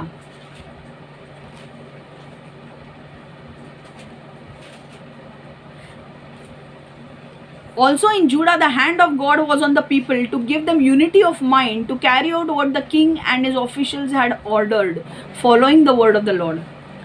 2 इतिहास 30:12। यहूदा में परमेश्वर की शक्ति ने लोगों को संगठित किया ताकि वे राजा हिजकिय्याह और उसके अधिकारियों की आज्ञा का पालन करें। इस तरह उन्होंने यहोवा की आज्ञा का पालन किया। अब यहाँ पे क्या हुआ सुनो, इधर रे 2 इतिहास 3:12 लिहा फक्त तिकडे यार, आणि इकडे बघा माझ्याकडे। 2 इतिहास 3:12 मध्ये काय झालं? राजा हेजेकिया जो होता, वो राजा हेजेकिया जो था उसके जो लोग थे उन्होंने अपने लोगों से कुछ करने के लिए कहा। तो सारे लोग एक होने चाहिए कि नहीं वो काम करने के लिए? तब परमेश्वर ने सारे लोगों में एकता दी और उन्होंने वो काम पूरा किया। हालेलुया। तो परमेश्वर को हमें प्रार्थना करनी चाहिए। अगर आपके चर्चेस है तो प्रार्थना करो कि वहाँ पर यूनिटी होने दो। आपका घर है तो घर के लिए प्रार्थना करो कि आपके घर में यूनिटी होने दो। आपका बिजनेस है तो बिजनेस के लोगों में यूनिटी होने के लिए प्रेयर करो। आपकी कंपनी है कॉर्पोरेट्स तो कॉर्पोरेट के लिए प्रेयर करो कि यूनिटी होने दो। हर डिपार्टमेंट में यूनिटी होगी, वहाँ पर आशीष होगा। भारत देश में परमेश्वर यूनिटी चाहता है। अगर परमेश्वर का काम आने वाले दिनों में, मैं एक चीज़ वापस बोल रही हूँ, आने वाले दिनों में परमेश्वर अपनी कुछ चीज़ें इंडिया में स्थापित करना चाहता है। और उस वक्त पॉलिटिशियंस, मैं आपको वार्न कर रही हूँ, अगर अपोजिशन में आके काम करते हो तो परमेश्वर ठोकेगा और परमेश्वर न्याय लाएगा। पर अगर साथ मिलके अगर हमको काम करना है और वो हम करेंगे तो मैं आपको बोलता हूँ एक का भी आशीष नहीं जाएगा, सबको आशीष मिलेगा, क्योंकि आपने सब मिलकर परमेश्वर के काम के लिए रेडी हो गए हो। अब आप डिसाइड करो कि आपको साथ मिलके काम करना है और आप परमेश्वर के विरुद्ध जाके काम करना है। गुड। तो मैं आपको बोल रही हूँ, जब आप साथ मिलके काम करेंगे, एक का भी आशीष नहीं जाएगा, हर एक व्यक्ति को आशीष मिलेगा। हालेलुया। क्योंकि इंडिया हब होने वाला है परमेश्वर के अभिषेक का। मैं आपको बोल रही हूँ, इंडिया हब होने वाला है परमेश्वर के आशीष का। इंडिया में बहुत सारे लोग दूसरे दूसरे देशों से आने वाले हैं, इसलिए मैं आपको बोल रही हूँ टर्मिनल 3 29 एयरपोर्ट्स जो इंडिया में होने वाले हैं, मैं उसके लिए बहुत खुश हूँ कि हमारे यहाँ पे 29 एयरपोर्ट्स बन रहे हैं, पर टर्मिनल 3 परमेश्वर के लिए बहुत इम्पोर्टेंट है। नवी मुंबई का जो एयरपोर्ट है वो बहुत इम्पोर्टेंट है, वो बना है, हम धन्यवाद देते हैं, पर परमेश्वर के नज़र में इस वक्त टर्मिनल 3 इम्पोर्टेंट है, वरना मुंबई के लोगों को आना जाने में बहुत तकलीफ होने वाली है। ये मैं इसलिए बोल रही हूँ क्योंकि इतने सारे लोग टूट पड़ने वाले इंडिया में आने के लिए, और वो लोग कौन से चर्च में आने वाले हैं? वो हमारे चर्च में आने वाले हैं। ग्लोरी एंड लाइट फाउंडेशन कोई नॉर्मल चर्च नहीं है, ये परमेश्वर का चर्च है। और यहाँ पे टूट करके यशायाह 60 का जो वचन है कि people from different countries will come to your light, देश के अलग अलग लोग तुम्हारे प्रकाश के पास आएंगे। तो ये प्रकाश के पास जब आएंगे तो कैसे आएंगे? हमको टर्मिनल 3 बनाना ज़रूरी है। बनाओ टर्मिनल 3, परमेश्वर के हृदय की बात है वो, पर टर्मिनल 3 उसके ऊपर मुझे अपडेट्स चाहिए। टर्मिनल 3 बनाओ यीशु के नाम से। मैं अब अगर परमेश्वर एक ही चीज़ आपको बोलना चाहता है कि अगर देशों को आगे बढ़ना है, अगर देशों में देश को ऑल ओवर द वर्ल्ड, हर एक देश को अगर आगे बढ़ना है, तुम्हें यूनिटी में रहना ज़रूरी है। अगर फैमिलीज़ को आगे बढ़ना है तो यूनिटी में रहना ज़रूरी है। कॉर्पोरेट्स को आगे बढ़ना है तो यूनिटी में रहना ज़रूरी है। हर एक डिपार्टमेंट को यूनिटी में रहना ज़रूरी है अगर आपको आगे बढ़ना है तो। Hallelujah. If we want to achieve great things in India, we need to have unity. We need to have unity. हमारे देश से बहुत सारा न्यूक्लियर रिएक्टर अनॉइंटिंग का जनरेट होने वाला है और दूसरे देश में जाने वाला है। तो हमारे यहाँ पे देश में यूनिटी होना ज़रूरी है। अपोजिशन मुझे खुद सुनना नहीं है, सब अपोजिशन सब मिलकर हमको करना है। समझ में आ रहा है? क्योंकि हम लोग परमेश्वर के लिए करने वाले हैं, और हम सब इंडिया के सारे लोग पूरे वर्ल्ड के लिए आशीष बनने वाले हैं। क्योंकि जब हम साथ मिलकर काम करेंगे, वो आशीष सिर्फ मेरे लिए नहीं होगा, वो आशीष हर एक के ऊपर आएगा, क्योंकि हम सबको, दूसरे देशों को हम ब्लेसिंग्स देने वाले हैं। हालेलुया। समझ में आ रहा है? तो यूनिटी इम्पॉर्टेंट है, यूनिटी रखो। अगर यूनिटी गलत काम के लिए बना रहे हो तो यूनिटी, जितने लोग तुम्हारे साथ गलत काम करने के लिए, उनके ऊपर आने वाले दिनों में न्याय आने वाला है। और अगर गलत काम किया है तो पश्चाताप करो, जो जिसका है उसे दो, और फिर यूनिटी करो। पर यूनिटी होने के बाद भी you will not enter my church. कुछ लोग हैं जो मेरे चर्च में एंट्री नहीं करेंगे, मैं आज ही बोल रही हूँ। मेरे चर्च में उनके लिए दरवाजे परमानेंटली बंद हो चुके हैं। ये परमेश्वर का न्याय उनके ऊपर आ चुका है। हम प्रार्थना करेंगे। परमेश्वर यीशु, मैं मांगती हूँ प्रभु, हर एक को ब्लेस कर, आशीर्वादित कर, हर एक के जीवन बदल प्रभु। आज का जो वचन आया है, हमने यूनिटी के विषय में सीखा है, एकता के विषय में सीखा है। परमेश्वर, मैं मांगती हूँ कि बहुत सारे लोग डिवोर्स के बारे में सोच रहे हैं, पर डिवोर्स तेरी ओर से नहीं है। उनको यूनाइटेड रख, उनको एक रख, और उनका डिवोर्स ना होने पाए। परमेश्वर, मैं मांगती हूँ प्रभु, उनके जीवन में तेरी शांति लेकर आ, उनमें एकता दे। और परमेश्वर, शैतान की जो चाल है उनके जीवन में डिवोर्स की, वो यीशु के नाम से उसे मैं तोड़ती हूँ प्रभु। मैं मांगती हूँ प्रभु, हर एक को ब्लेस कर, आशीर्वादित कर, हर एक व्यक्ति को अपने चर्चेस में, डिपार्टमेंट में, कंट्री में यूनाइटेड रहने के लिए मदद कर। पॉलिटिक्स बंद होने दे, एक दूसरे को खिंचाई करना बंद होने दे, ब्लेम गेम बंद होने दे। हर एक को अपनी अपनी जिम्मेदारी, जो अगर गलत काम किए तो अपनी जिम्मेदारी को, अपनी रिस्पॉन्सिबिलिटी को लेना वो सीखे। परमेश्वर, अपनी गलती को मानना, एक्सेप्ट करना सीखे प्रभु। ब्लेम गेम ना कर खेले, पर अपनी गलती को एक्सेप्ट करके उसे सुधारे और परमेश्वर से पश्चाताप करे, ताकि तू उन्हें क्षमा कर सके प्रभु। यीशु के नाम से मैं प्रार्थना करती हूँ, आमेन आमेन आमेन। और मैं प्रार्थना करती हूँ परमेश्वर, जो लोग इस वचन को सुनने वाले, हर एक को अनुग्रह दे तेरे अभिषेक में चलने के लिए और तेरे वचन में चलने के लिए प्रभु। यीशु के नाम से मैं प्रार्थना करती हूँ, amen amen amen. God bless you all, take care.